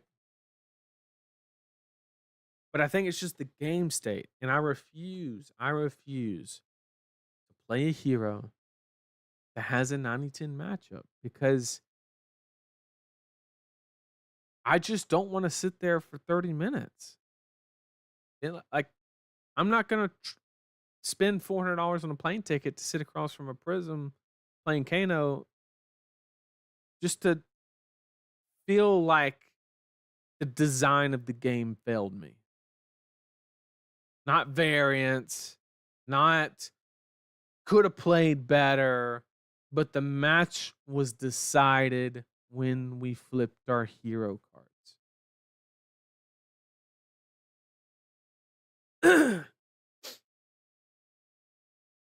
Yeah, I played Victor LA. Yeah, that's probably why we're having this discussion right now, for being honest. Um, when I played Victor at the Battle Harden in Atlanta, I ran into two Kanos in 8 rounds. Like, what do you want me to do? Oh, I, I'm sorry. I didn't utilize my sideboard correctly, and I didn't run my scar for scars and my my snatches and my AB-14 and my triple oasis going into yellows and my spell I left all that at the house. So it's on me, right? I don't know. I don't know. Once again, chat, when we started this conversation, if this is a normal thing in card games, type it in chat. Just be like, quit being a little bitch. It's a thing for card games. But in a world where there's so much competition and there's so many options that you have, sitting down and playing a 90-10 matchup, in my current perspective, is 100% unacceptable. Should not happen. If both players are competent players, it is a design flaw in the game, in my opinion, if a 90-10 matchup exists and an advertised low variance trading card game. That is my opinion. I don't know if it's correct. I would love for chat to say that I'm wrong. If you're watching this on the VOD, put it in the comments. Once again, I've never cut this camera on and said that I'm the expert on all that there is. I just give my logical opinions and kind of see where it goes from there. And like I don't know.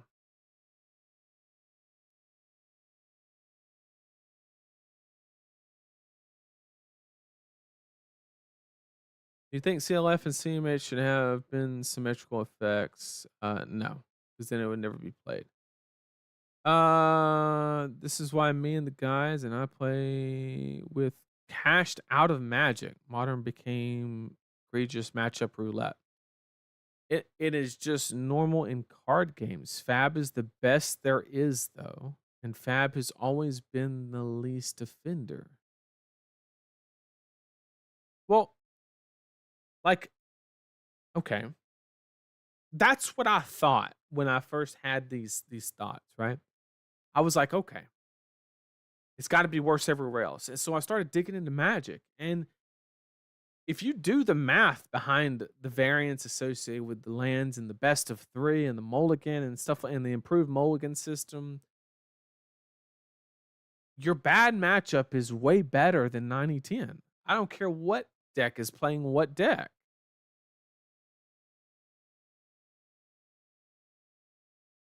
There's no matchup in Magic in a legit like pro format. I don't know about like legacy shit.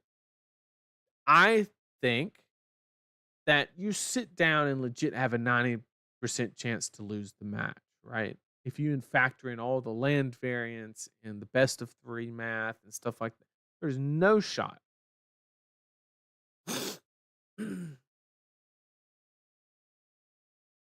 Yeah, I think you're right. In a low variance TCG, the problem is magnified. I think that's what I'm getting at, and like it just feels bad. And I never complained about it because I never experienced it. I played Runeblade. Even Runeblade against Icelander, people said it was horrendous. It was horrendous. It was like 70-30 in favor of Icelander, probably. There was a way to win. I brought Rusted Relic to Nats. I innovated. I figured that shit out, right? Was it the perfect solution to make it favorable? No, but it made it a game.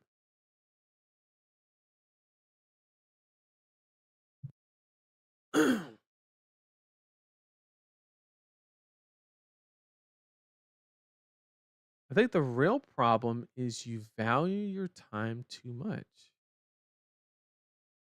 It's okay to throw away 4 minutes for no reason. Okay, that's a very interesting point. So when I factor in, so I gave the example of like sitting there for 50 minutes and you lose and so on, right? You're right. Most of those auto loss matchups do not take 50 minutes. If anything, they last 15, 20 minutes, whatever. Like 100%, you're correct. The problem is I invest. So the way that I look at it, this is just me, my perspective. Time is money, right? I did X to earn $400 to buy a plane ticket to go here and play that tournament.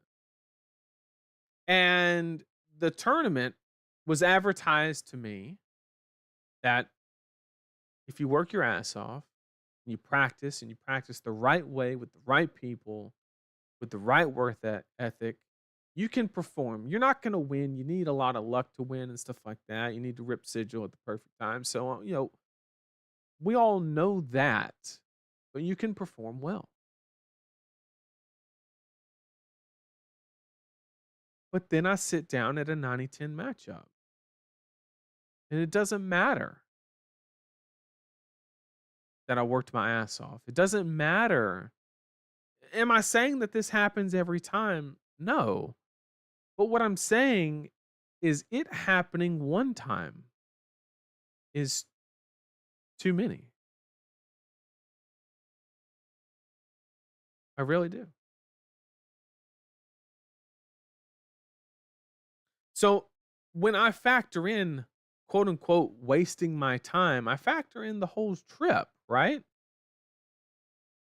If if you're there for competitive reasons, right? To do well and that's your goals, and you get put into a scenario via design that you cannot come out of,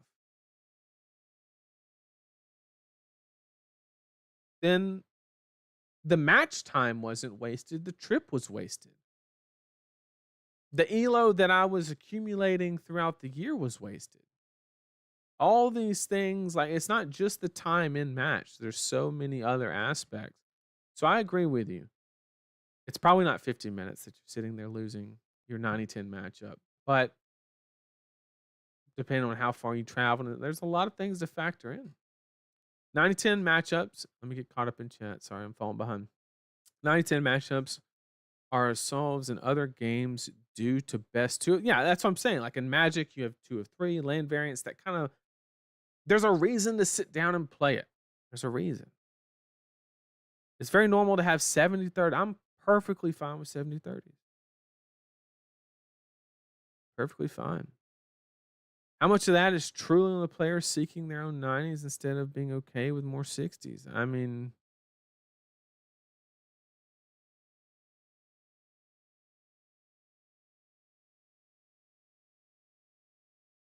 that's a good point.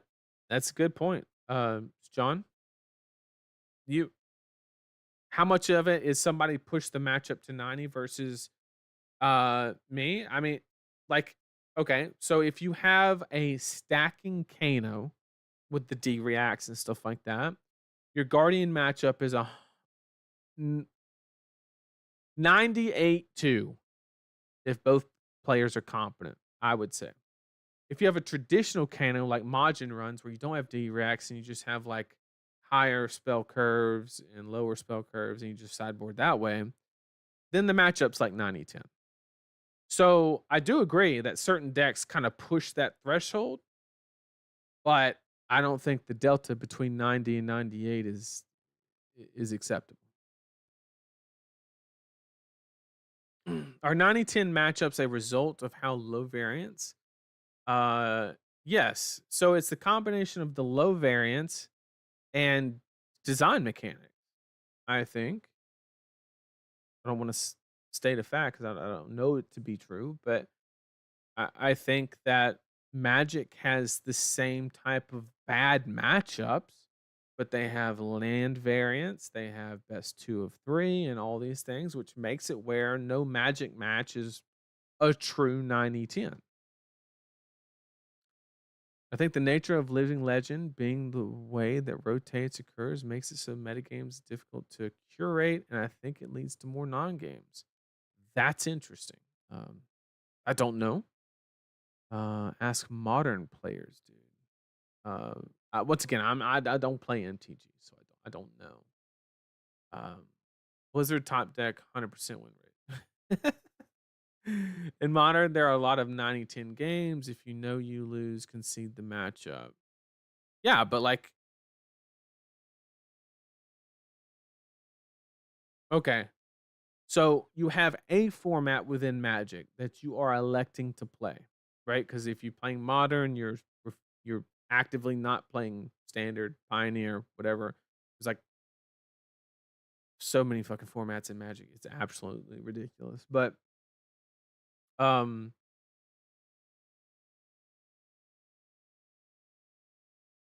I don't think it would truly be a 90-10 if you factored in the best of 3 and the land variance.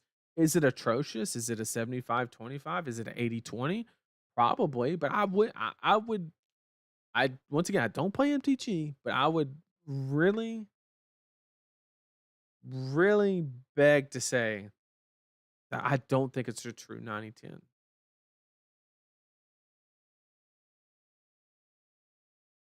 I don't want to go to my once a week armory to play 2 to 3 rounds of 80-20 matchups.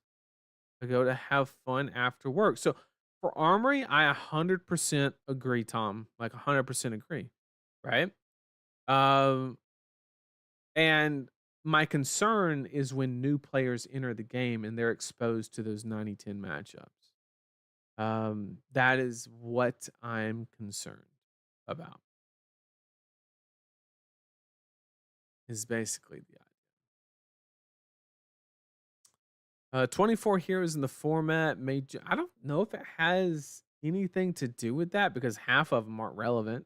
Do they win a ProQuest from time to time? Yes, but like I, I don't know. It could be. It could be a symptom. I don't know. It doesn't feel like it is though. Not a fan of this triangle metas. I combo Viscera Prism Starvo was some of the most fun I've had in Flesh and Blood. If we're being 100% honest, and that was as triangle as it got. But if you don't like 90-10 matchups, you can play Kayo. Yeah, so I know that you can play different decks. I completely understand that. But the fact that it's limiting, because my number one goal with the game of Flesh and Blood is it's a competitive outlet for me, right? And like that is what that's like the rest of it is like hanging out with people and stuff. Like, don't get me wrong, I'm not there to like if you've ever played a game against me, I love to like crack jokes and stuff like reason than the main reason that I play the game, right? And I don't want design decisions to heavily influence my deck selection, right? To a point to where you can't play this because this decision was made. Now, if something's powerful, I'm okay with that design influence, but like, oh, I don't want to like have this gut-wrenching feeling of hopelessness, so I can't play this deck because it has this relevant matchup in the metagame. So it's a valid point. Like you can play something else. I do understand that point. It's extremely valid, but I I feel like that is like saying uh something's bad for you, eat less of it. Like how about we like not do that? Like why is that not an option? Um Majin is learning the Mind Palace now, so watch out. Oh goodness. The trip shouldn't be viewed as wasted. You still get to travel to a new place and hang out with people you don't get to very often. Reevaluate why you are going to these events. I think. Um. So part of it's yes, right? Like I get to see everybody hang out. That is an absolute like that's literally one of the best things about playing the game, and traveling for events and stuff like that. But you have to compare opportunity cost with like I can go travel and play Alpha Clash. I can go travel and play Magic, right? Like I can go do that activity, hang out with friends that I make along the way. I could go do that with anything that I choose in life. So why am I choosing to do it with this? And that's the argument. I do agree with what you're saying 100%. But once again, you have to look at it you have to kind of silo it a little bit and say, look, I'm looking at this selectively because I don't have to do that over. It's the same reason why Magic players play Flesh and Blood. It's because they don't want to deal with the things in the world of MTG, and they come here and they want to hang out with similar people, but play a different game. Same thing, just in reverse. We're not used to thinking of it that way because we're 90% of us are MTG refugees, right? Counter question: if your deck has a 1090 matchup, why not play a deck that doesn't have any horrendous matchups and try to skill gap? Yeah, like I could do that, right? I could not like if something is bad, right? Like I compare that to I don't know. Like,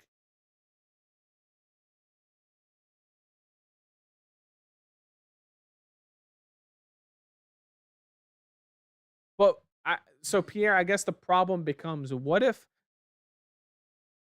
I'm doing my competitive diligence to determine what is the most optimal deck to play at a tournament, S- strictly on a competitive basis, right? And I come to the conclusion that it is a deck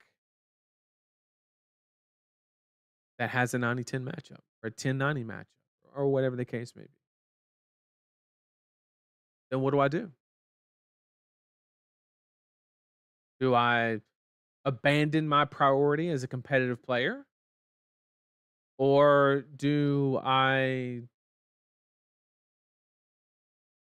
suck it up and feel hopeless for a match or two and play gym roulette as they want to call it? I was just joking. Wasting 40 minutes is not fun. Yeah, yeah. In an interview with Ryan, he stated that he knew how bad Prism versus Dromai matchup was and underestimated how much it would affect her being played. Yeah, yeah. That triangle was the best format. Then they banned Bloodsheet. Yeah, that was. It needed to go, but man, it was a fun card. To be honest, I think the reason that that format was so good was because the game was less refined. Players on average were a lot worse. So the broken stuff wasn't exploited as like on a much less refined basis. So it didn't feel as bad, maybe. Also, counter question slash point is a hero like Icelander or Dromai needed to condense the meta and make your horrendous matchups lower. Well, so hard disagree with that, Pierre, right? If you look at how Icelander and Dromai creates that situation, it is because they are polarizing. So I don't think the way to solve 90-10 matchups is to introduce more of them. Like that's like saying like Prism's a problem. Let's do Prism 2, right? Like I don't think now does it serve a purpose? 100%, right? Like if you have illusionist and wizard, it prevents like mid-range soup, fatigue situation, stuff like that. I think it is a lower hanging fruit method of doing so because you're literally operating on a different axis. But yes, it serves a purpose within the metagame. I 100% agree with that notion. Um, but maybe there's a way to do that without making 90-10s. I don't know. Are there really no options for Arcana? Okay. So I hope he's okay with me sharing this, but I consulted on this point. Like I don't just drag this shit out of my ass, people. I hope everybody does, does hope everybody realizes that. I talked with Majin and I asked him the question. I said, if you dedicated 12 sideboard slots, like hard dedicating all of them to Prism, he said, I asked him, how high can you get the matchup? He said 15%, roughly. He said roughly 15%. So when I say it's an unwinnable matchup, I'm not just complaining because I got blew up on a game of Talishar or what the case. It's because I've went and asked these questions to the people who know the most, right? And the matchup's that bad. Like I don't know how else to like say it. I dislike the hey, just change deck mentality. The game is expressive, and people just can't change deck twice. Yeah, I mean, Nathan's argument is that the highest level Oasis is not saving Guardians against 400 pitch stack damage. Yeah, you can't. You against a Kano that knows what to do in the situation, you cannot prevent it. You cannot. You have to kill them. Yeah, changing decks definitely isn't the answer. The just change deck argument is applicable for anyone wanting to take the game serious at the highest level. The just change deck argument is applicable. Applicable. I can't even talk today. It is applicable for people wanting to take the game serious at a highest level. But that brings back the point I just made, right? Like if my due process came to the conclusion that something with a polarizing matchup is the optimal deck to play for an event, and subject myself to that experience, that's my fault.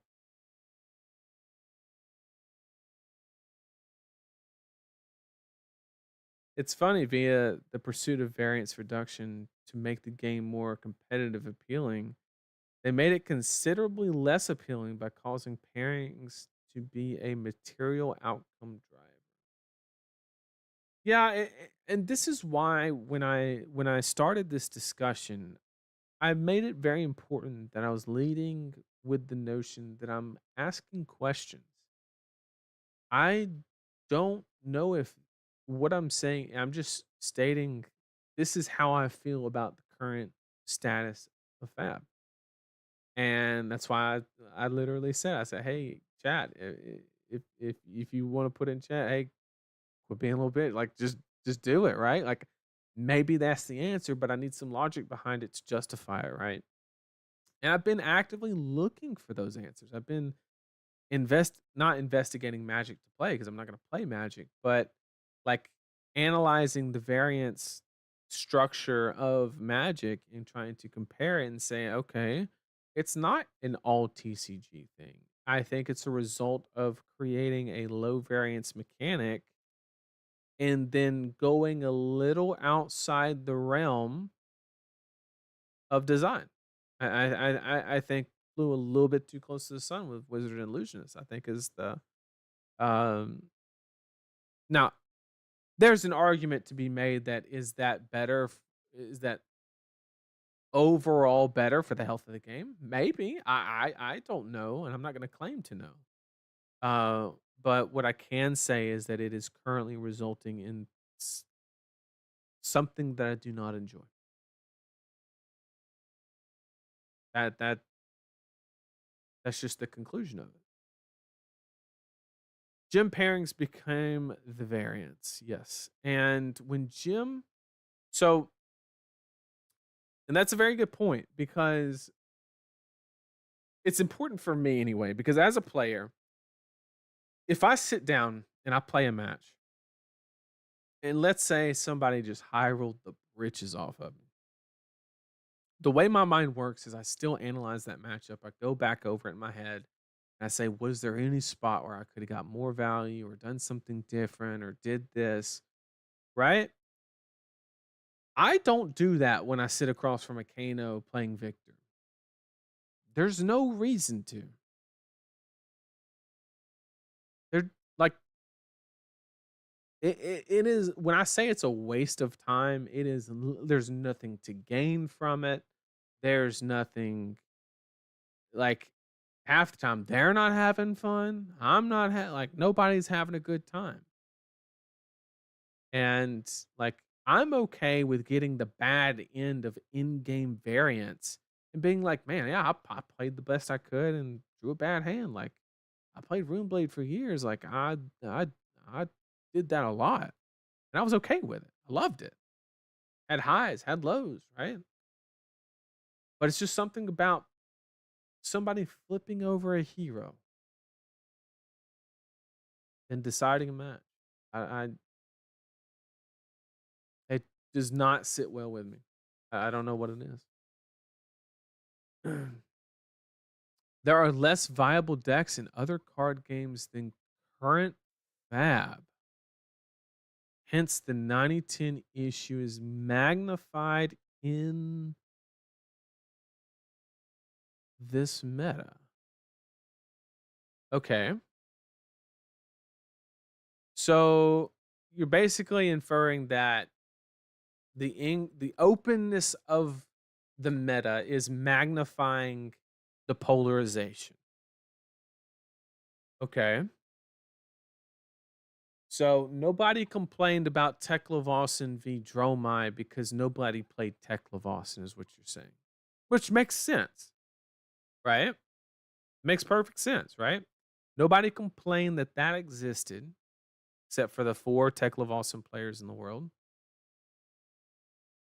And now that there's a lot of Kano players and a lot of Prism players and stuff like that, it's becoming an issue. Um, I I agree with that, but I don't like that. Um, because the frequency at which something happens should not dictate whether it's good or bad, right? It's either is it a bad thing or is it a good thing? And you can make the argument, well, bad things in lower doses, like sure. We have to have an overarching statement of is it good or is it bad? And um I'm not saying that resolves yeah, no, I get what you're saying, 100%. Um, but yeah, I do agree with that probably is why it's starting to feel a lot more like that. I just don't like it. I don't know. I don't know. There are less yeah, I already read that one. In essence, I think you should play Kayo. You'll have fun. You don't have any truly bad matchups. I didn't think I'd have fun with KO last week. Yeah. Like once again, there are deck selections I can make that completely avoid this situation. I 100% concede to that point. Um, but I don't think it's something that should be in the game. Like that's my argument.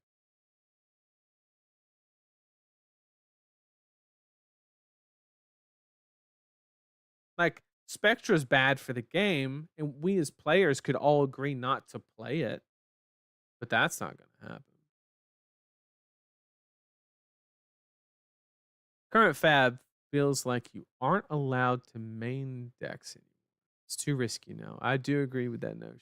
Hatchet Story was chosen for PT, not because it was the best deck, but because it had the best matchup spread. Yeah.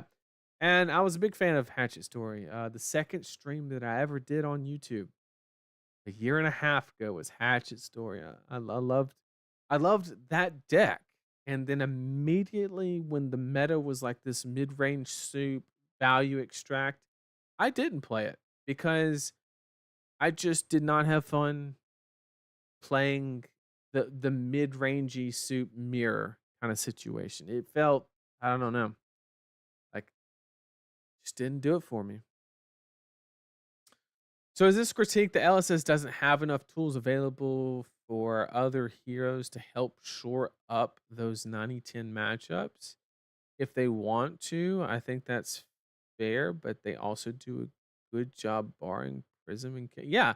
So I think the problem, right? I think we can all agree, right? Like Warmongers is a great tool against anybody that's trying to abuse non-attacks, right? Like we against Celia, Runeblade, whatever the case may be, right? It's not overly oppressive. It's not a if you don't draw this card, you lose, but like if you draw it, your win percentage goes up. It's exactly what it should be, right? The problem is the decks that operate on a different axis of design, Wizard and Illusionist specifically, they tell the decks, look, if you don't have these pieces, you're going to certain decks are going to automatically lose this matchup if they do not possess the pieces, right? And then if you have the pieces, maybe, right? Like you you have to draw the time snap potion in time to win. Now, yes, you have time skippers, but time skippers isn't an easy solution. One, you have to have a high blue count to utilize time skippers. You have to have either two weapons or you have to have a low attack action card cost curve to be able to pay for time skippers and then like place 2 0 for 4s or something like that. Like these tools fit into other decks way better than other decks, even though they have the word generic at the bottom. And that's where the 90-10 is that's where it's coming from. It's like, who cannot utilize these tools? Okay, they suck, right? Like, you can't, there's nothing Kano can add to combat Prism. There's no card. You can say, oh, you can run attack action Kano. Sure, you can do a lot of things. And even if you run a bunch of 7 poppers, you can't pop Spectra. That's the problem. The two decks do not interact in the same game. One's trying to play Lorcana and get lore, and the other one's trying to dwindle your life down playing Hearthstone. Like, it just does not.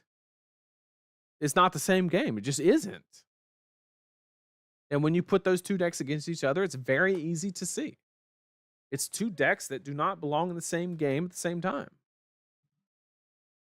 Which I hate to say is a design flaw that should not exist in the game. Now, I'll caveat that with Illusionist and Wizard is I've said it already before in the stream, some of the best design we've ever seen based off of the idea that they can let those decks do things like that and it still be like playable within the game. Like that is an amazing feat, but that interaction should not exist. It shouldn't.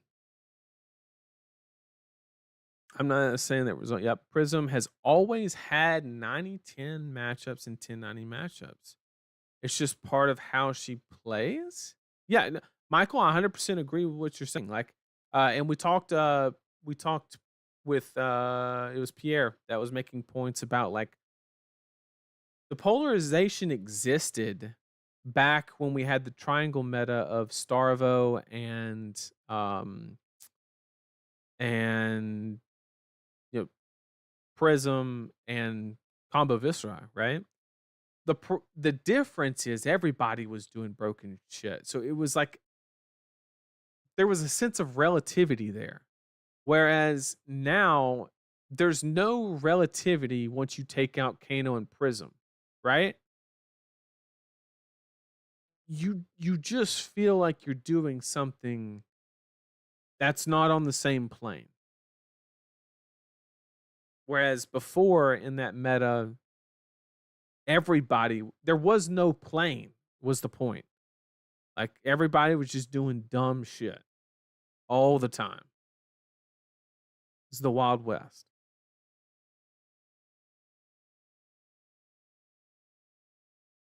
And the average skill level was a lot lower at that point in time. So even though you had a 90-10 at the highest level, there was more room for skill expression in deck building because the game was not as refined. Decks that play off the normal axis would generally have more polarized matchups. It's hard to balance when one person is playing chess and the other is playing Monopoly. Yeah. I mean, that's the problem, right?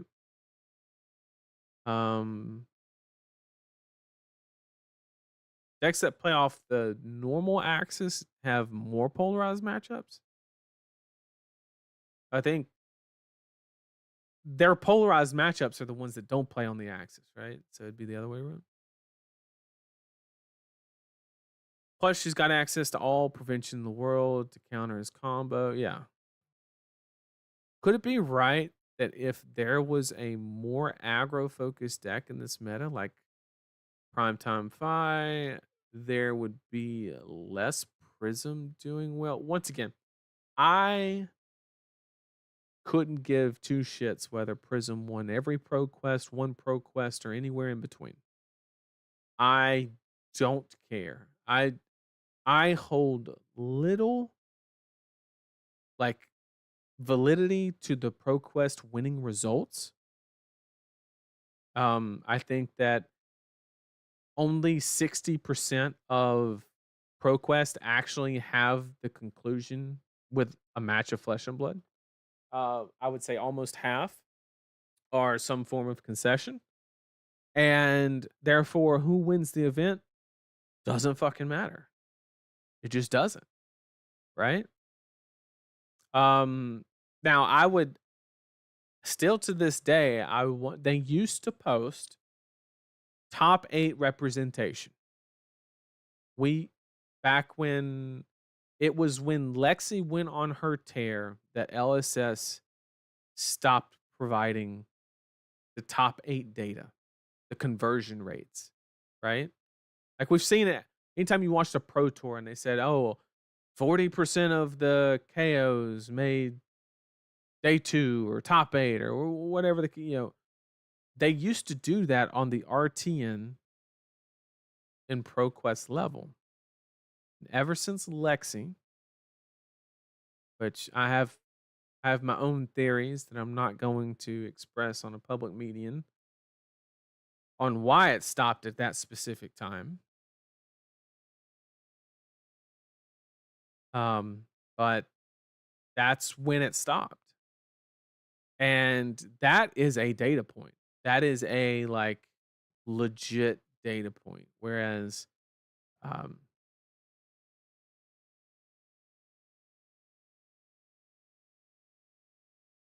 could it be right that if yeah, we already went over the yeah, I don't think none of this has to do with Prism doing well. Like Prism's a top tier deck, don't get me wrong. There are ways to beat it. The problem I have is somebody should not have a 10% chance to win or sometimes even 2% chance to win at having really tight play because I flipped over a hero and you flipped over a hero. That's I'm okay with bad matchups. I'm okay with 75-25s.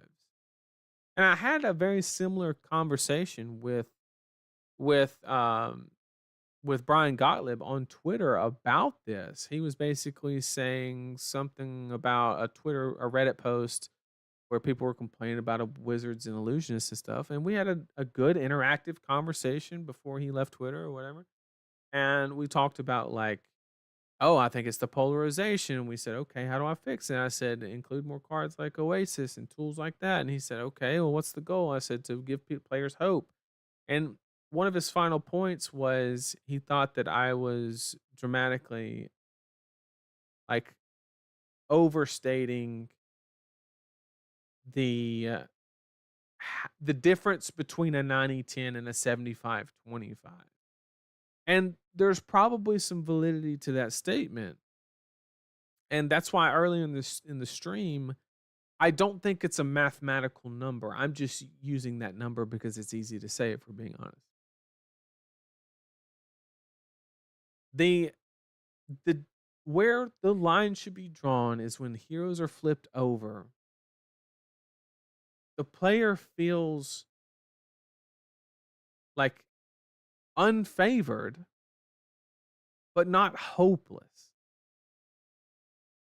That's that's like that's what I don't know. Maybe I'm being dramatic and that's 10%, maybe I'm not and it's 20%. I don't know. That I honestly don't know the answer to that question. But yeah, that's so all circling to 2 hours ago. That's why I'm not going to Richmond. I'm just not having as much fun playing Flesh and Blood. Therefore, I'm doing what I know I should do and vote with my wallet and not go to events because I don't want to. I would love to go to Richmond and say hey to everybody and see Majin and a bunch of other people. Like I that would be a hell of a time. But I'm just not willing to travel for battle hardens right now because I don't know. I don't want a polarizing matchup. And this is not meant to be doom and gloom. Like Matthew, I 100% agree with you. They're in a good place to fix it. I'm just doing my job, not even as a content creator, but as a person that loves the game of Flesh and Blood, to present the information the best way that I can, and then they can. I think that they can fix it. I'm not. If I truly thought LSS was not capable or unwilling to fix the issue, this camera would not be on right now. I promise you that. The day that I lose faith in Flesh and Blood, the camera goes off because there's no point in doing it, right? So I still have faith in LSS. I think they can do it. I am just presenting the fact that just saying how I feel, basically. And they can ignore it because they have an Excel sheet that says otherwise, that proves that the data's working and or whatever the case may be. Like, that's a choice that they can make. I'm just presenting what I think is the best thing I can do to help improve the game.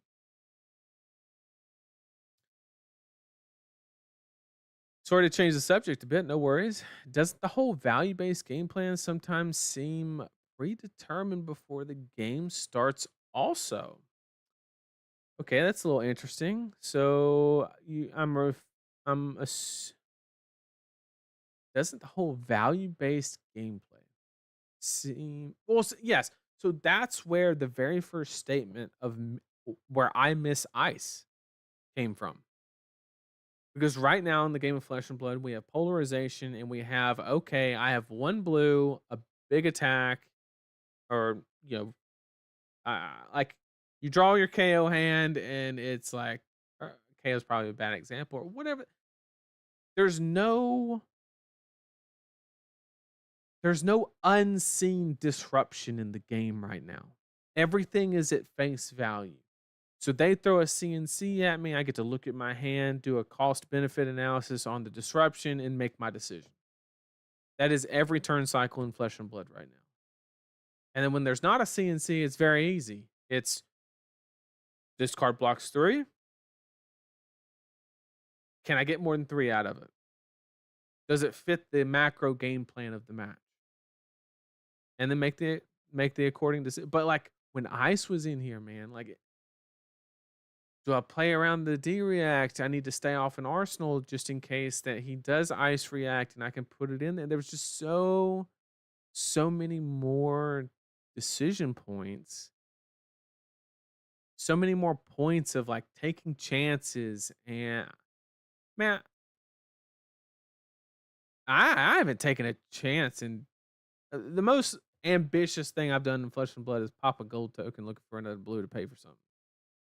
Like, and it's not Guardian related. I'm talking about all the decks I've played: Riptide, Viscerai. Like I don't know.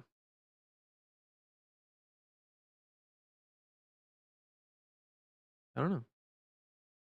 I agree with you on unfavorable matchups. When the game feels like an uphill battle before turn 0, it's hard to justify it.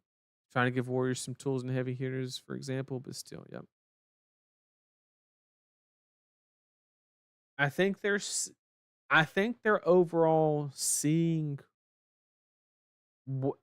I think they have seen what I've discussed today. And I think that they are going in the correct direction eventually. The only point at which I really kind of questioned was Prism's new weapon, right? Was the only time where I was like, And it's not because it made it broken or whatever, but it just created these interactions that are non-interactive, not fun, like just like just not good, right? And that's the one thing that had me worried, to be honest, is Prism's new weapon. Like that's the only thing in a long time that's gotten me worried. But it's very responsible for a lot of the polarization in the game right now. I think the reason I've enjoyed playing Prism is she breaks the math. So I agree that it is fun to break the math, right? Like nobody just wants to throw two 3 for 7s at each other until somebody hits 0 or runs out of cards, right? That's not the game that we want. But because of the design differences, certain classes have no hope against that deck because it operates on such a different axis. And that leads to a feeling of hopelessness, frustration,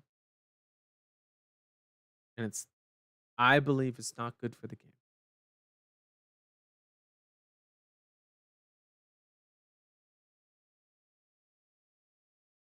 So you want Oldham back now? Um, Oldham with a lot of bans, yeah. Like there was a point to where like Oldham could consistently mathematically have like a deterministic win against a lot of decks. That's probably not as bad. It could even be worse actually. So like as long as they banned a certain amount of cards and stuff like that and got it under control, like maybe Oldham without Crown of Seeds, something like that. But like I just want more decision points. Simple as that.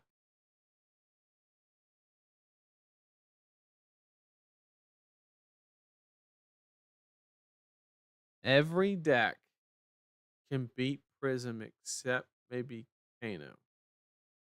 Tekla. If the Prism player knows to banish, if you're the smart Teklo and you're running the extra red Evo boot to get your pseudo time skippers, if they know to judgment that shit out of your banish zone when it gets there, you have no time skippers. You just get loot. And can you even set that up? Can you pay for it all?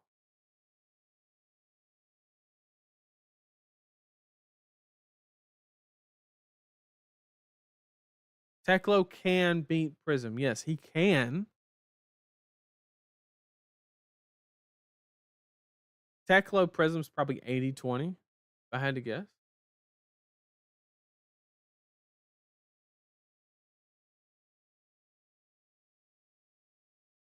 I'm worried about that new Riptide card. No.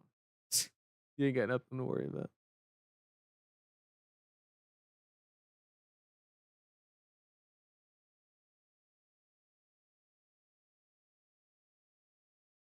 Arachne can't beat Prism. Are you kidding?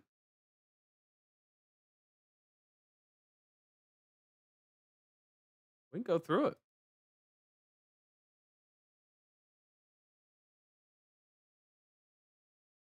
At the highest level, Guardian gets dumpstered by Prism.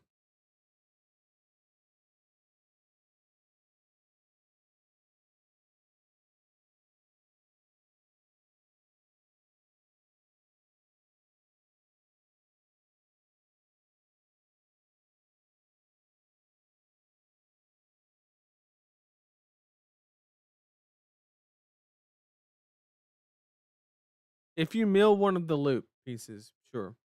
That makes sense.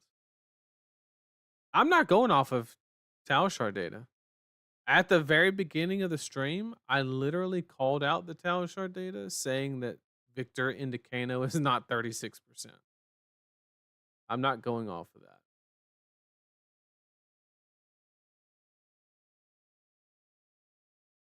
Easy fix. Make an LL calling I want an excuse to take LL seriously. Yeah, I can agree with that.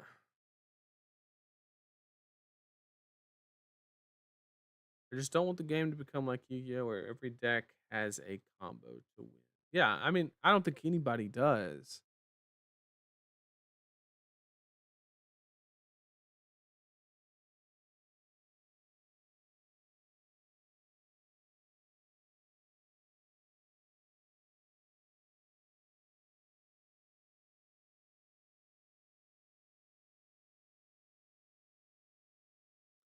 From the testing that I've seen, Teklo gets fatigued by Prism via the loop. That's what ends up happening, like 90% of the time, even with the boot stack. Uh,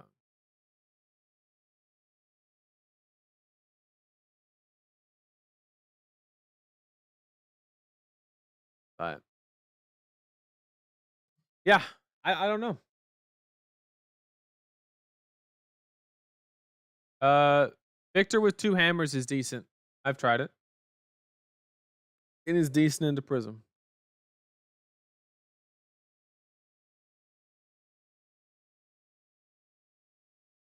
Yeah, because yeah, that was pretty low hanging fruit because a lot of lists already had Millers and Titan's Fist in it.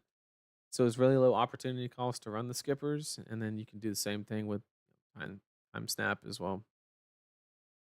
Uh, Prism gameplay, most players aren't really used to it yet. Once players get more reps into Prism, wins will be reduced. So with with what you're saying at an average level, I agree. Once again, the whole point of this discussion is I'm not saying Prism is broken. I'm saying Prism creates an uninteractive, polarized situation for a lot of decks. The win rate's not going to be insane. But what you will see, this is what happens. I don't mean to.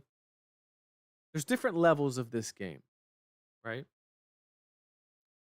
There's the average, right? So like you're saying that people are going to learn the Prism map, right? They're going to run their time snap potion and all of these tech cards and 7 poppers instead of 6, right? Because they know what they're doing. And Prism's win rate's going to go down. But what often happens in this game is you don't go to the next step.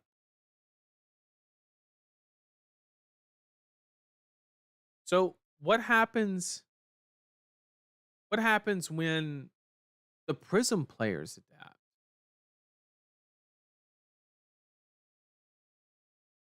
I don't know if people know this in chat, but there are cards that blow up items on the field. This may come to a shock to a lot of you. Decks cards that are very playable in Prism at that. And so you might feel secure behind that time snap potion, but what if it's no longer there? You have to assume that at the highest level, once again, that's what I'm referring to. The player, the Prism players are going to adapt again. And that's when we're going to get the ugly truth. Next week, when they release the ProQuest data, yeah, she's going to have shit results. Not that the results actually matter because all the concessions and stuff. But like, yeah, she'll be around the same like 5 or 6, 7 wins, something like that. Like, she's not going to have anything crazy. Nats is right around the corner. People are not going to adapt. Well, not we haven't had enough time elapse for the adaptation, right? And we have the new set on the horizon as well. So I agree with what you're saying, but you're being a little short-sighted and not looking at the next step. I just don't understand LSS on lag. They said Voltaire was a mistake since Go Again was so easy. I mean, You said it. They literally told us right before, they were like, we're going to stop giving Go Again on the board as a part of game state and then printed the card. I don't know what to tell you.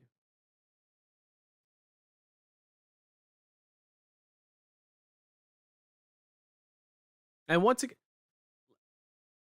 let's revisit the Sash real quick, right? When Numinaris or Lag, whatever you want, so many damn names.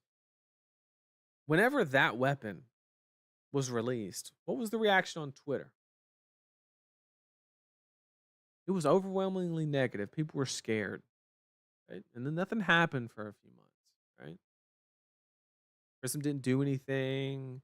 There was one YouTuber, aka me, that was putting Prism in S tier the whole way. People made fun of me.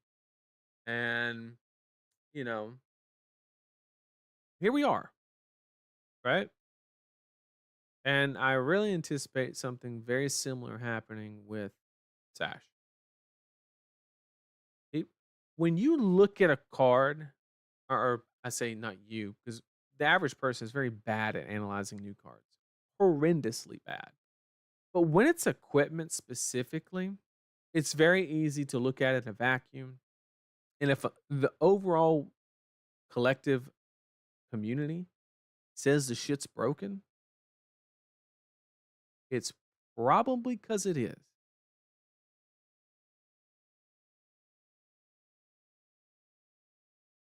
The point is not specifically Prism into Kano is in 9010 and that's bad. Instead, it's 9010 exists at the highest level. Correct.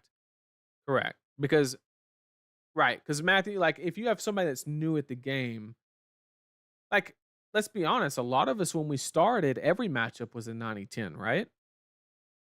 Like I've heard so many stories where somebody played 3 months worth of armories and never won a single game, right? And like that's what happens. It's no different with chess, right? Chess is zero variance other than going first or second.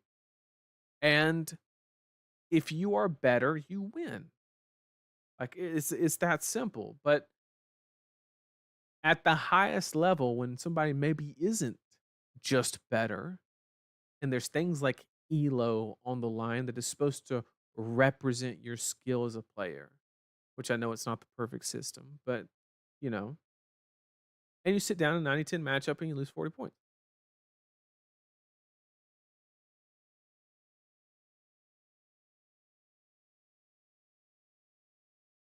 And see, I'm glad you said that. You said Dorian to OG Prism almost made me quit the game.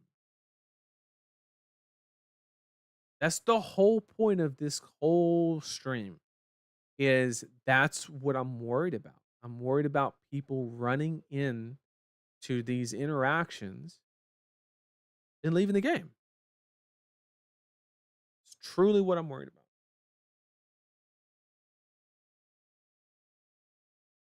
Prism did need a new weapon, and Dust Till Dawn Luminaris was terrible. If at least it was a once per turn activation. Yep. No, yeah, the weapon was horrible. We all knew that.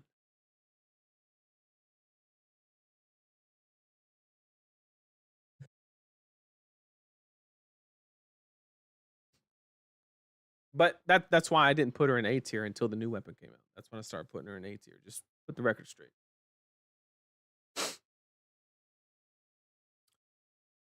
Iris is playable even more polarized matchups though. Yeah, once again, because it operates on a different axis.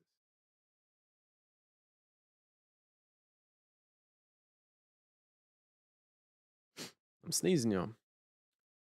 To be honest, with New Prison, I'm spending all my time on the new Star Wars game. Does not sound fun to play again. Yeah, and see, once again, man, you're just like reinforcing every point I've made over the last 2 hours. I love it. People don't have to play this game, and anytime there's free markets, and that's that's just how it works. If people enjoy something else, they'll go do it. And extreme polarization, I think, is I'll say I think we have 30% more players if the game didn't have like 90 solid 90 10 or 98 twos.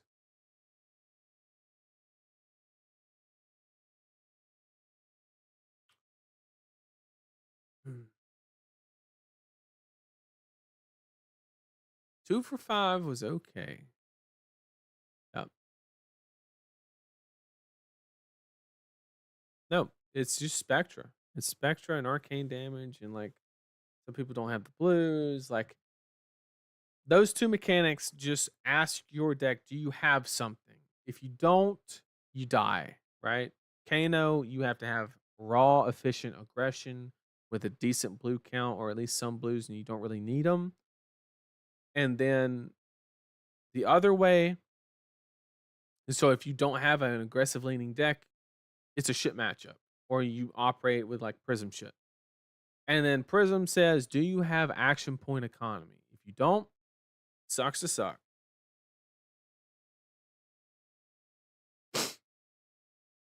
A few people quit Wolfpack, some went to Star Wars, other tried out Alpha Clash. Fab is in a transition phase right.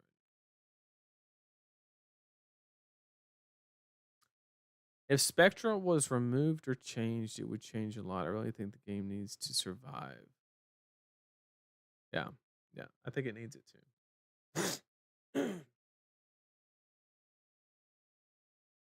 I don't know.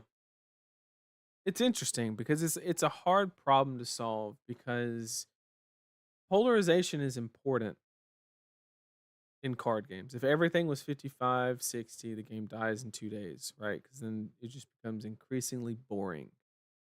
Um, but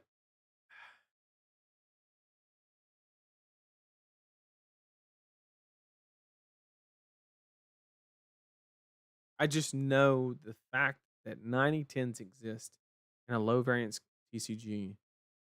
I know it to my core that it's not correct.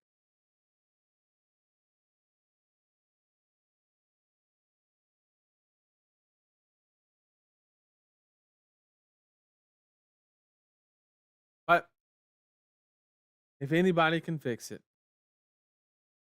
it's James motherfucking White.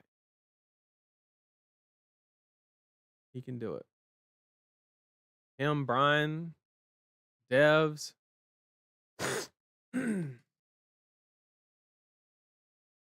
No, Pierre. I was planning on playing some games, but that was before I realized that I was going to talk about 90-10s for 3 hours. So I'm sorry. Uh, the next best thing that I can do is promise you some KO games next Wednesday. That I can do. Because I think next Wednesday we won't have spoilers yet. So I don't need to make my 18th tier list this year. And then, yeah, we'll have this all out of the way. I don't see why we can't just have a big gameplay day.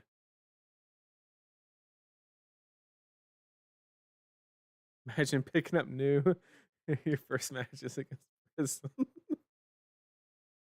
Oh man. Well, look, I appreciate everybody's input. Once again, when I walked into this stream, it was more of a am I not being just, am I not just whining and moaning, or is this a real problem? I'm waiting for the comment. Usually the comment section is a lot more harsh than the chat. So I'm excited to see what they have to say. But as long as it's with logic, like I would love to hear it. If you see this on the VOD, leave it in the comments below. 90-10s. Do they have a place in the game? Are they healthy? Are they bad? Can they be managed? Let me know.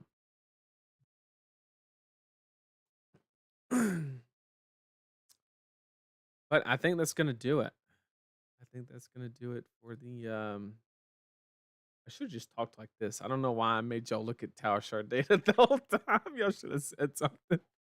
Y'all could have saw my beautiful face for 2 hours. Instead, you got a chart. I mean, It'd be like that. Nice. This discussion needs to happen though. If you ever want to discuss and have lots of thoughts, yep. Yep. I think it's a discussion that needs to be had.